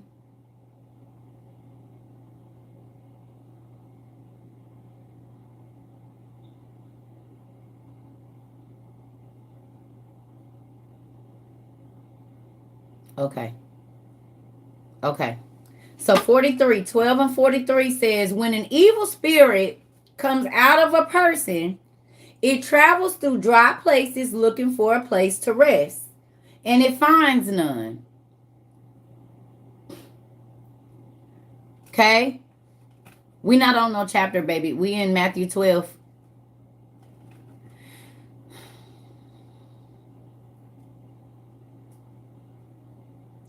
Okay?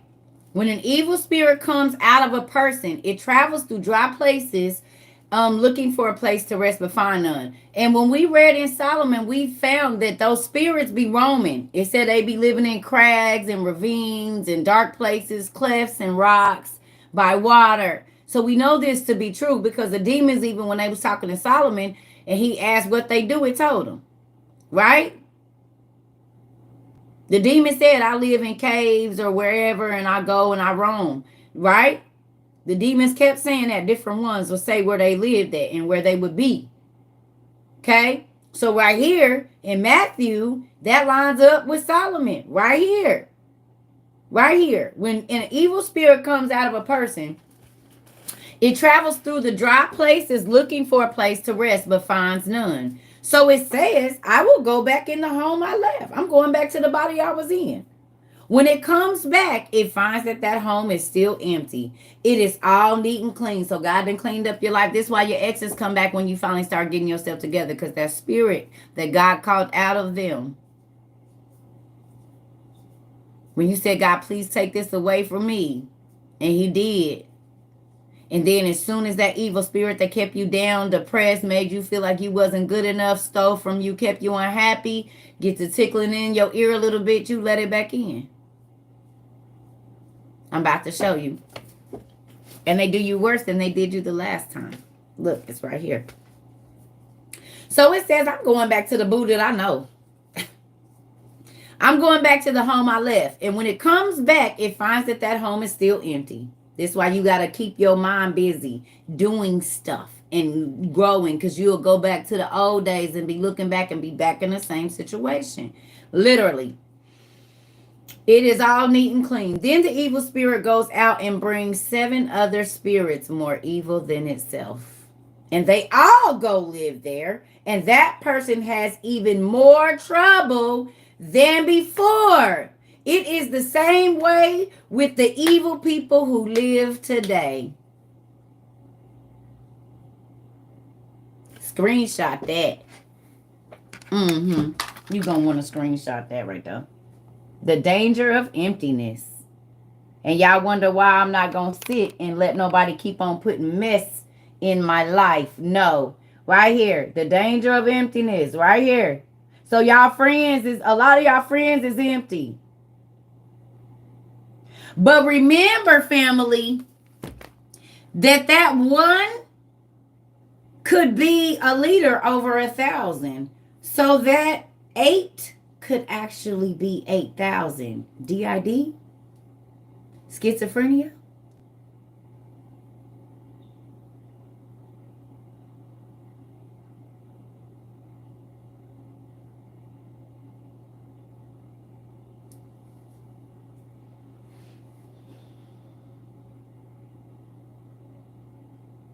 Who knew this scripture was in here, honestly? And if you did, who's read it and it was like that? I know some church people have. But honestly, to think about that, you sitting up thinking about worthless stuff, that allows the enemy a thing in your life. Now y'all see why I be like, ooh, no, no, no, no, no. You can't put that over here. I don't receive any of that. No, no, no, no, no. And I don't fool with people that don't want to change. Because as long as they mind stay there, them demons is going to run rampant in everybody. No, no. And if you don't want to change and God give you a little bit and you go back, think about it. It's just like drug addiction. Anytime, like you can get off, but if you get off, they say you right there, plus you go back and it's worse.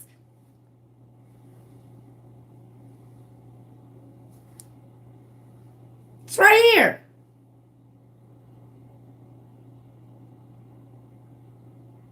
I don't know.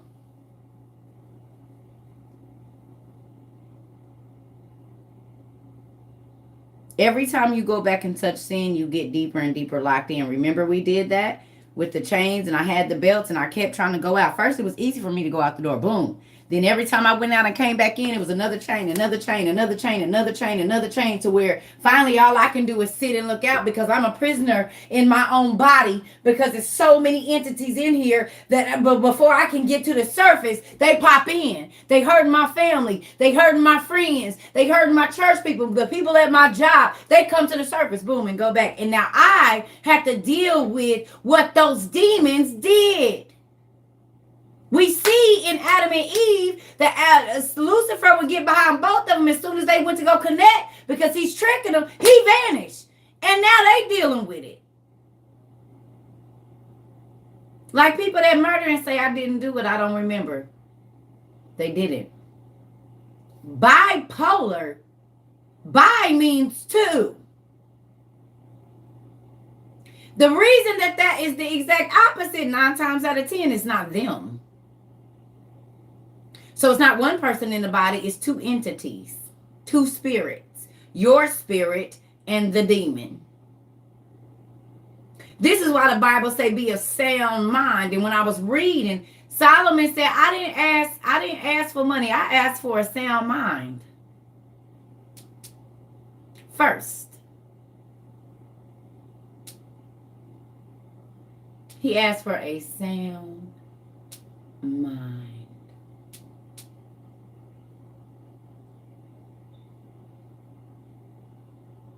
And what is one of our biggest things running through this planet right now? Mental illness. But what they deem this mental illness is actually just entities taking up a household that they need to be thrown out of.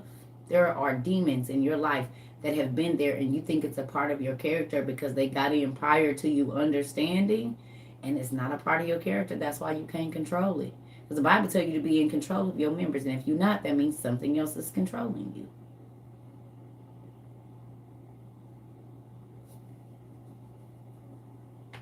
Under the influence,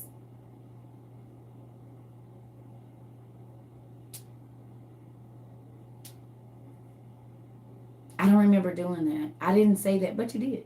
I would never say that to you, but your body did. Someone spoke through your body and said it to me.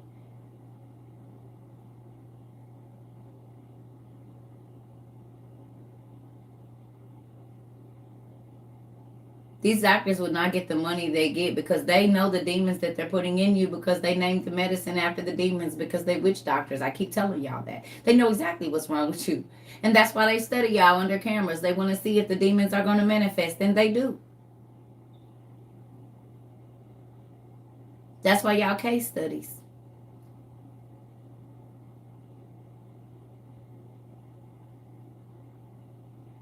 They witch doctors. And they put y'all under spells to make sure they work. And it's all demons.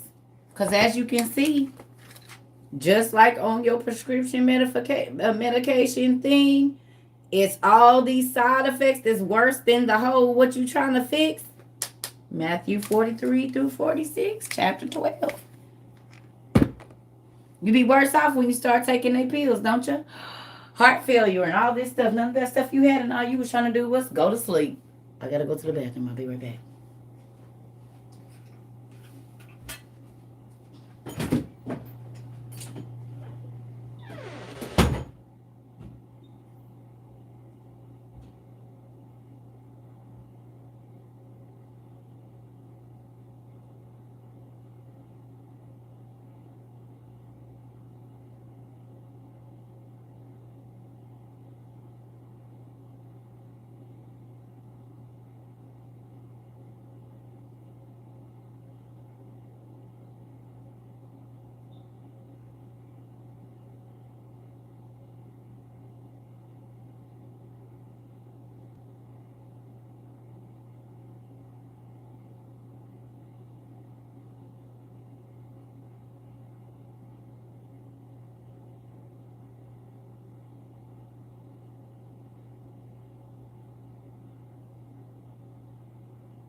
Thank you, y'all.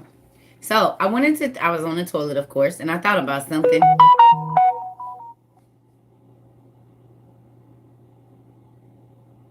Yeah, you was being followed by shadows, Natalie. And they knew it. And the medicine that they gave you made you see more of them. And then they say your psychosis is getting worse. Because my mom went back in the day, if you was a bad kid, they took you to the mental institution. Like in the 50s, 60s, and 70s, if you was bad, they put you in a mental institution.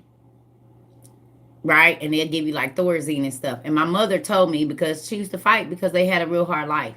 So, because my grandmother was an alcoholic. My mother's mother was an alcoholic. So they would fight because people would come and get my grandmother drunk, and then she would be drunk for the whole month. So they wouldn't have food, they wouldn't have clothes, stuff like that. They came up. So she started fighting her aunties like, no, don't come over here and bring my mama, no liquor, because I don't want her to get drunk. So they threw my mama in the crazy house at 12 or 13. Well, she said that they gave her Thorazine, and as soon as they gave it to her, she could see all the spirits in the room. All of them. She could see all the demons in the room. All of them. The bugs, Everything. It was there because that unlocked something in your mind, and now you're in the spiritual realm and the natural. Who's watched The Magicians? If you watch The Magicians, Quentin, they showed you exactly what's going on. If you watch The Magicians and you paid attention to Quentin, that's exactly what's happening. He was really seeing, and then remember, he was like, wait a minute, I never said anything about that. And she was like, yeah. Quentin is the exact example of what goes on in those places. You really seeing. That's why I told y'all, when y'all kids tell y'all they see stuff, they really are. They are. As you can see in the Testament of Solomon, the demons went to the kids first.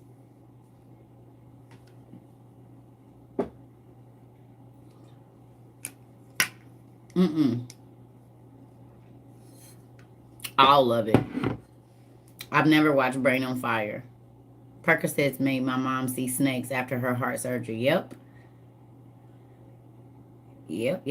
All right. So look. Oh. So think about this.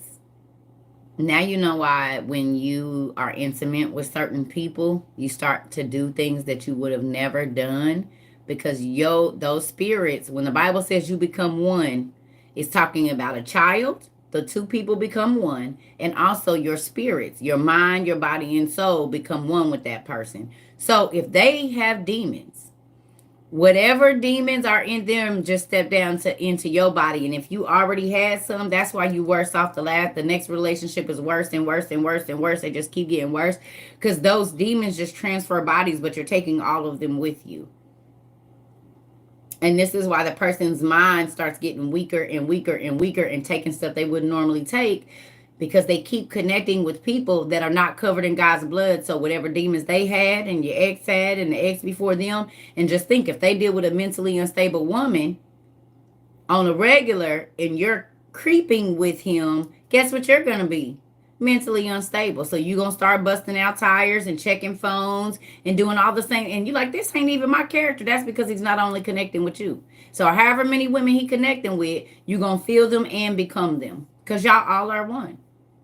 This is why I don't want to be nobody's sneaky link. I only want to connect with one person because I want my mind to stay strong. A lot of people that sleep around, they have a bit of mental illness because it's a whole bunch of demons and stuff in there. You just laying up with everybody, and if they're not mentally strong and if they have demons, they all connected.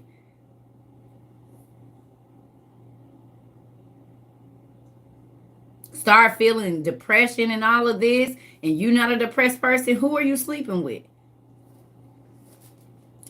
Start thinking about stealing and you don't steal, but you know this person is a scammer. That's why you start thinking it ain't nothing, because those demons have stepped down into your body.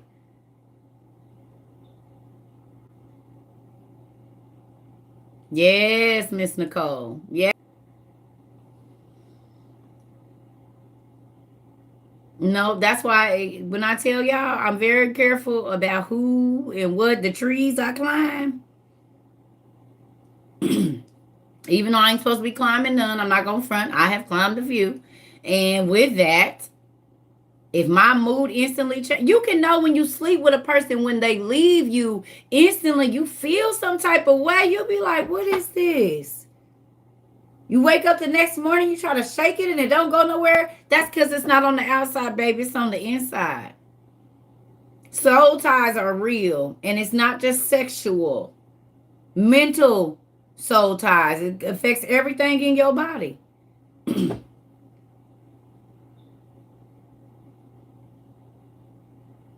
So keep on thinking sneaky linking and sleeping with these people ain't nothing. Baby, your mind will be gone.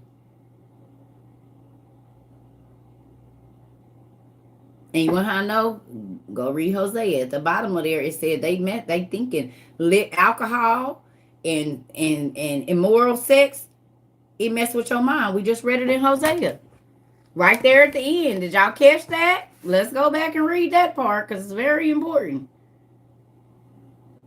Sleeping with a whole bunch of people and acting sexually immoral.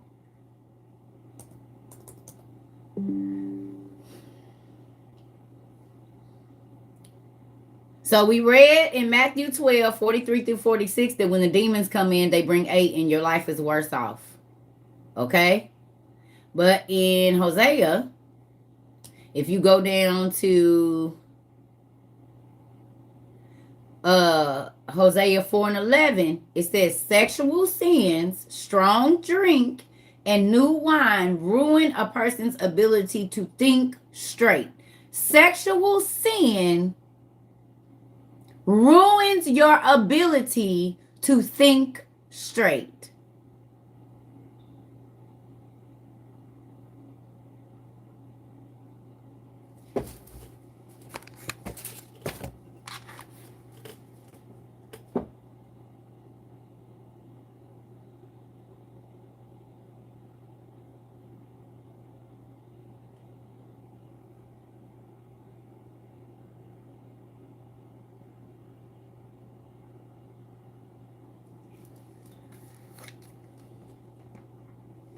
Who knew?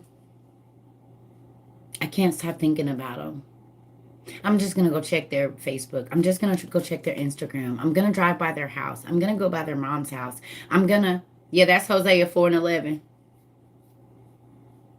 You start doing things you never did before, not even your personality. Then 5 years later, asking yourself, why am I behaving this way? So who does still don't think that the Bible, come on through, Lord. Who still don't think that sex and just living in a kind of way mess up your life? A lot of us are unhappy because of the things we continue to do.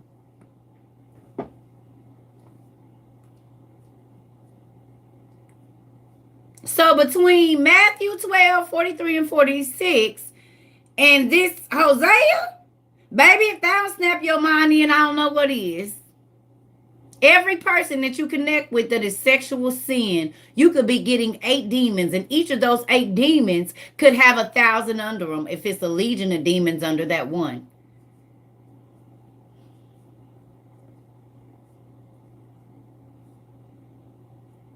And that's why your life ain't the same after you was with them. Sometimes your children, your mother, your father, people are affected. There are people that have got with a person, this person made them start killing people because they was sexually aroused by what they were aroused in. It's called killer couples. I watch all of them. This person was a school teacher, never did nothing, had sex with one person, and now they are a mass murdering team. And they always say, something just came over me and I just couldn't say no. The demons, the murderous demons that were in them, now you have them. It's always one person that wasn't twisted until they connected with the other person.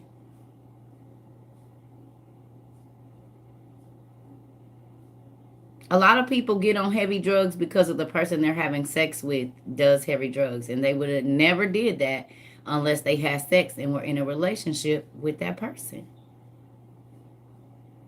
Never even had the urge to try no heavy drugs or nothing.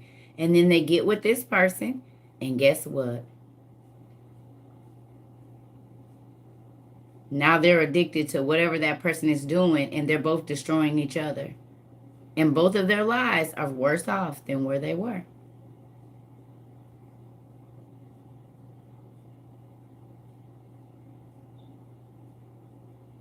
Physical sickness is just a representation of mental and spiritual sickness. A disease in your mind causes you to go do things that put your physical body in jeopardy. You drink. Most times, if you're not drinking socially, you're drinking to forget. If you're doing a heavy drug, it's to forget. So that means your mind is not at ease. Once your mind is at ease, then you don't need anything to numb your mind anymore. Most people that do heavy drugs say, I don't want to think about it. And when I'm on it, I don't feel nothing. And then I come down and I got to go right back up because I don't want to think about it. And the Bible says, renew your mind every day. So you see how this works?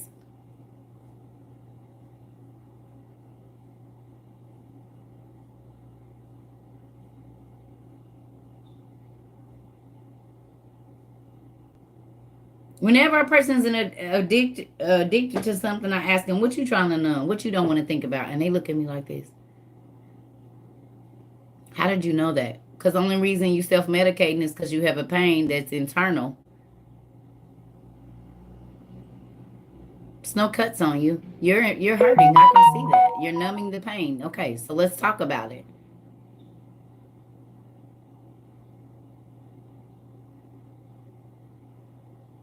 They drink and drug so they don't have to think. But if you help them go through that process and actually address the issues that they really want to talk to, because most times if you talk to, like, if you see the drug addicts and stuff on all of the interventions, when they go, they be like, "My mom, she never listened to me. And it's just a rough life, and I just had a hard life, man. Just, just don't want to feel."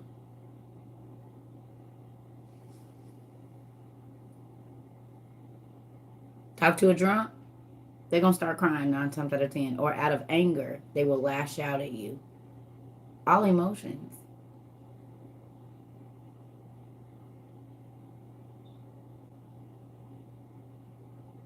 People that just nymphomaniacs, they were 9 times out of 10 assaulted, and they want to take their power back so nobody will ever assault them again. So they become overly, and they are almost the aggressive one.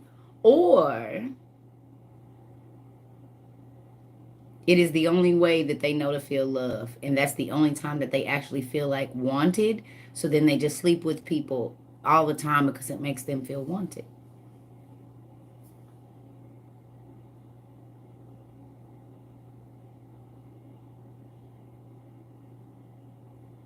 The women, I don't care what y'all say because being here done it. The women that show everything, they want to be wanted. And 9 times out of 10, they were touched as a kid and never said nothing. And they act like they like being a hoe and dropping people off and not calling them back. But in all reality, that's a defense mechanism so that they don't get rejected. Because somebody they really cared about either hurt them, and they feel like they gonna be the one that's hurting and crushing hearts. Oh, baby, it's all mind games. People pretending like they not hurt, and everything in their action shows that they are. I, listen, y'all.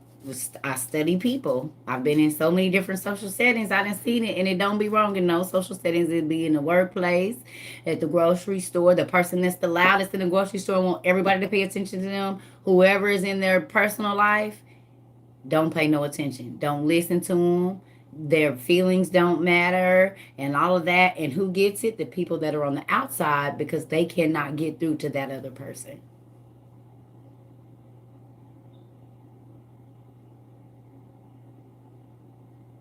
And also, they don't, the men and women that just give themselves away for things, they put a price on their value when they're priceless. But yeah, I screw you for a $4,000 bag because that means I'm worth something. No, the bag is worth something. Actually, you just went down in value. Men, this is y'all too. You got something of value, but that still don't make you valuable. Because your value just went down because you another notch on somebody else's belt, babe. Your value just plummeted because you got a price. When you priceless, that's when they hold you up here. But when you put a price on it, like give me 10 racks, and I sure did, oh, okay. You for sale, boo. You for sale.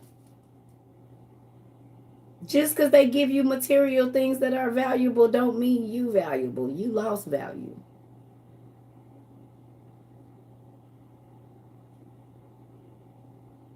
Mm-mm. Ain't that crazy? If I'm wear valuable things, I'm valuable. No, you're valuable by what you have when you have nothing. Whatever is already in you that doesn't cost, that determines your value. Whew.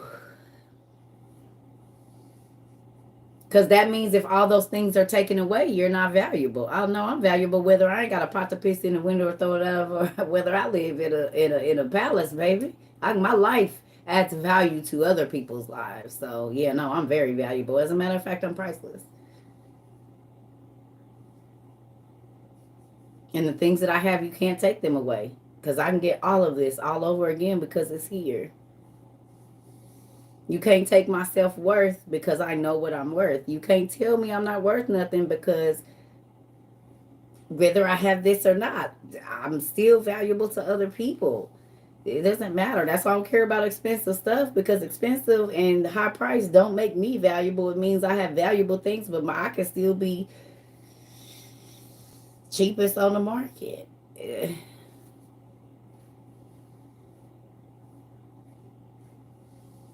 Don't buy into this. If he give you a Birkin bag, get him together. No, buy me a house and I'm still not giving you nothing. And I ain't saying don't be for sale is what I'm saying. If they, okay, let me tell y'all something, young men and women. My auntie used to tell me if he wake up and he leave out the house and it's in his pocket, he had plans on spending all of it anyway. Don't feel special. He was going, that's pocket change. I don't care if it's $5,000. He woke up that morning and said, I'm going to spend 5 racks today, whether it's on a chick, food, myself, the strip club, a car. He was already going to spend it. That's why it's in his pocket. What you need to be worried about is if you have access to the bank.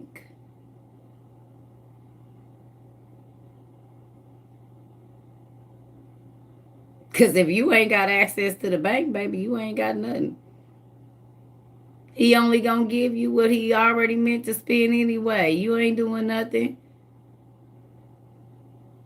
Men, same thing.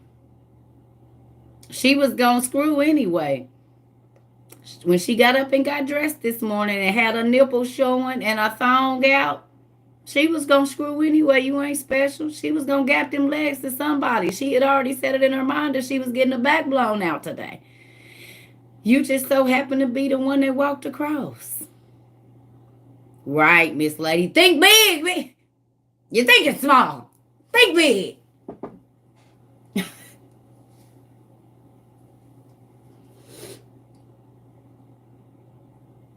Yeah, I took her down. She sure.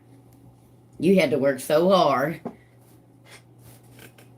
So hard to get that. Right. She busting your homie down tomorrow, homie. She done already made up in my mind. When you took her to show her off, she'll be busting him down in 2 weeks. Believe it. Y'all all gonna get the same story.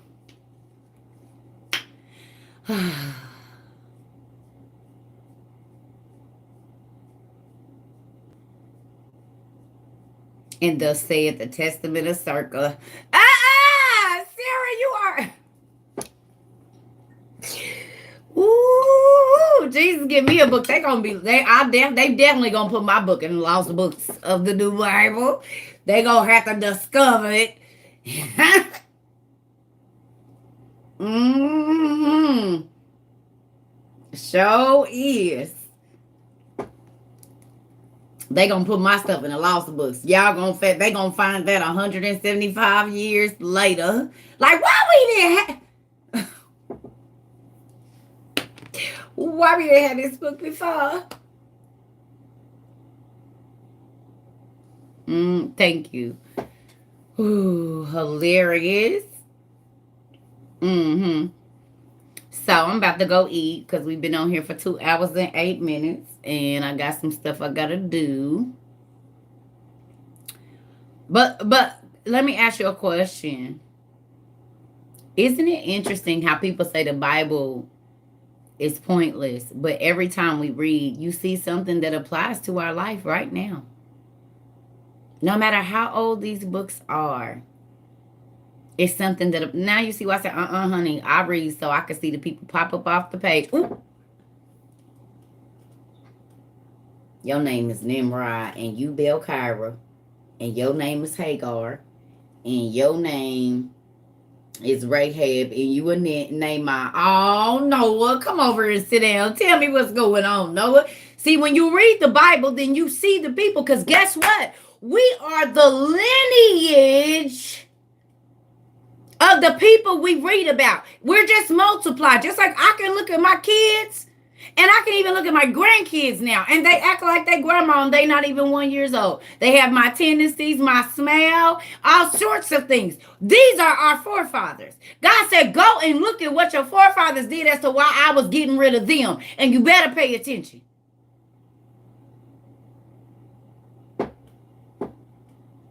We reading about our cousins and our grandmas. Hopefully you right in the right family. Yes, I'm gonna read about it because these people instead it's Mama's Kris Jenner's. Oh girl, that got John back the head is Kris Jenner. Right now. Period.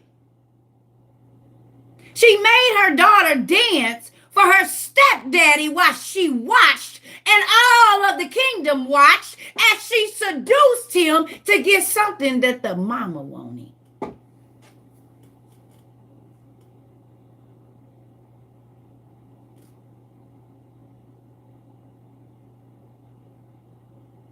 Kris Jenner? Dance moms? Fathers that push their kids into sports that don't want to do them?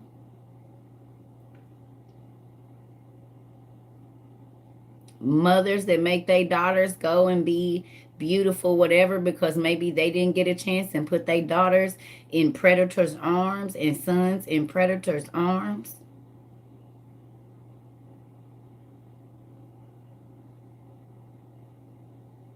Prostituting your children out to predators. Okay.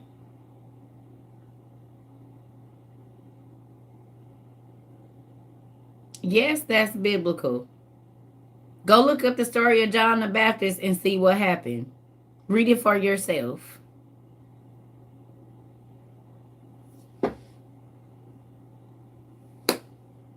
Disney, Nickelodeon, NETV, whatever. Star Search.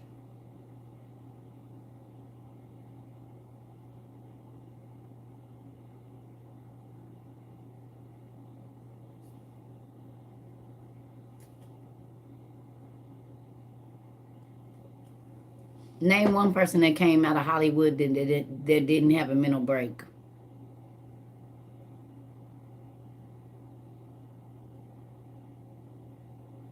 I ain't seen one person that went into Hollywood fine come out with a right mind.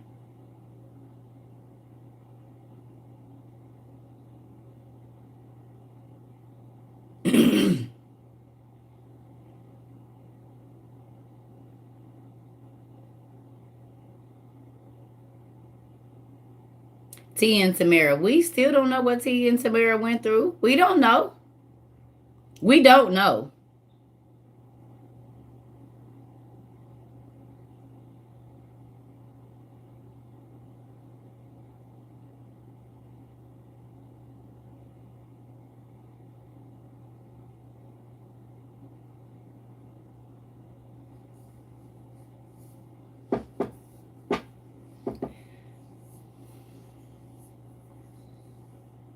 They had Martin Lawrence running around like he was crazy. Wasn't nothing wrong with Martin Lawrence. Or maybe it was.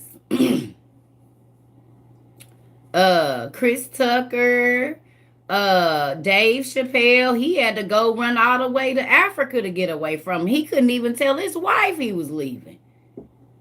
Morgan Freeman, I mean, because we don't know if when they fall off for 6 months if they in a crazy house. We don't know that.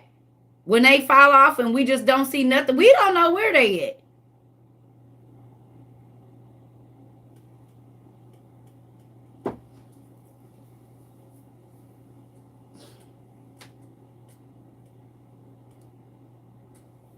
When they go, because they got the money to go to the drug rehabs in Sweden and the mental institutions in Sweden and stuff. So we can think they're on a great beach in Maui and they really at a mental center.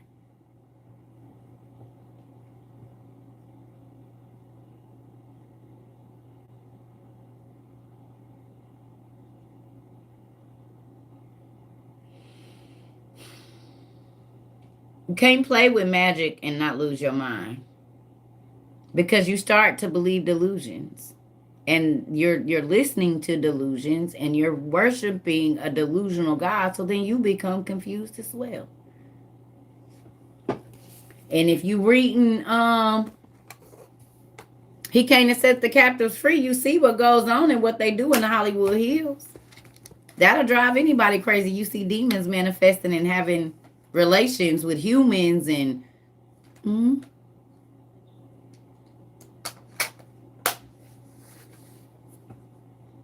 all of them admit that they sold their soul. They have to tell. You just don't listen to the right words, and if you don't know what they saying, you don't know what they saying.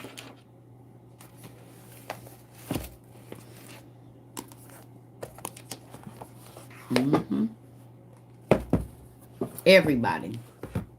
Even y'all gospel stars. Don't let them fool y'all. The gospel stars too. They have to sign contracts as well. And those big companies own y'all gospel companies.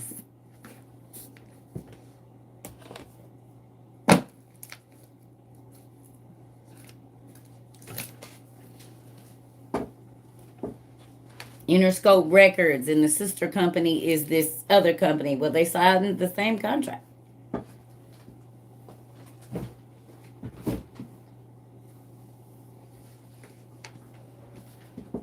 So with that, I'm about to go get me some food. I love y'all. I hope y'all have a great day. I'll probably get back on later. I don't know for sure, because I've been trying to, y'all know.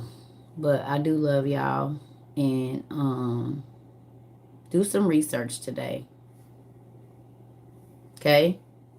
Look in Hosea. Go read the whole story of Hosea, or go read that whole chapter of Matthew.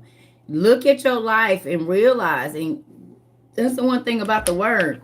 It's going to show you how this applies to your life. And once you apply it, it's like medicine. Your life gets better. You see what I'm saying? Once you realize, oh, wow, this is why my life is horrible. Then you be like, nope, don't want no parts of that. Now, I don't care what y'all do. You can do it because you don't know the punishment or what's going to happen or the mind state I'm going to be in. No, that's because you don't know. But you ain't talking me into no stupid stuff, stupid. You the one about to be miserable. I'm not joining in because I know. And now y'all see what I told y'all. My friends and stuff used to be like, girl, you scary. No, I just know the punishment for that. So I can pretty much tell you what's going to happen because people pop up off the page. Period. The Bible ain't wrong. It's just not all there in the KJV, but you get the rest of it and you get the rest of the story. Be like,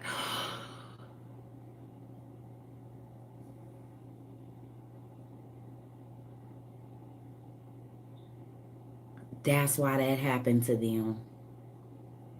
That's why that happened to them. The more you read, the more you will see your life. And now y'all see why I don't got to watch TV, because people is my TV.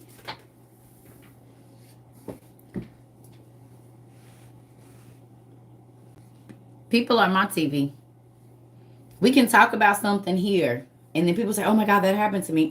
You just popped up off my page. Because I read about that this morning.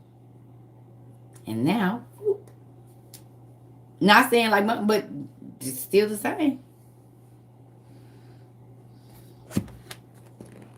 Literally. So.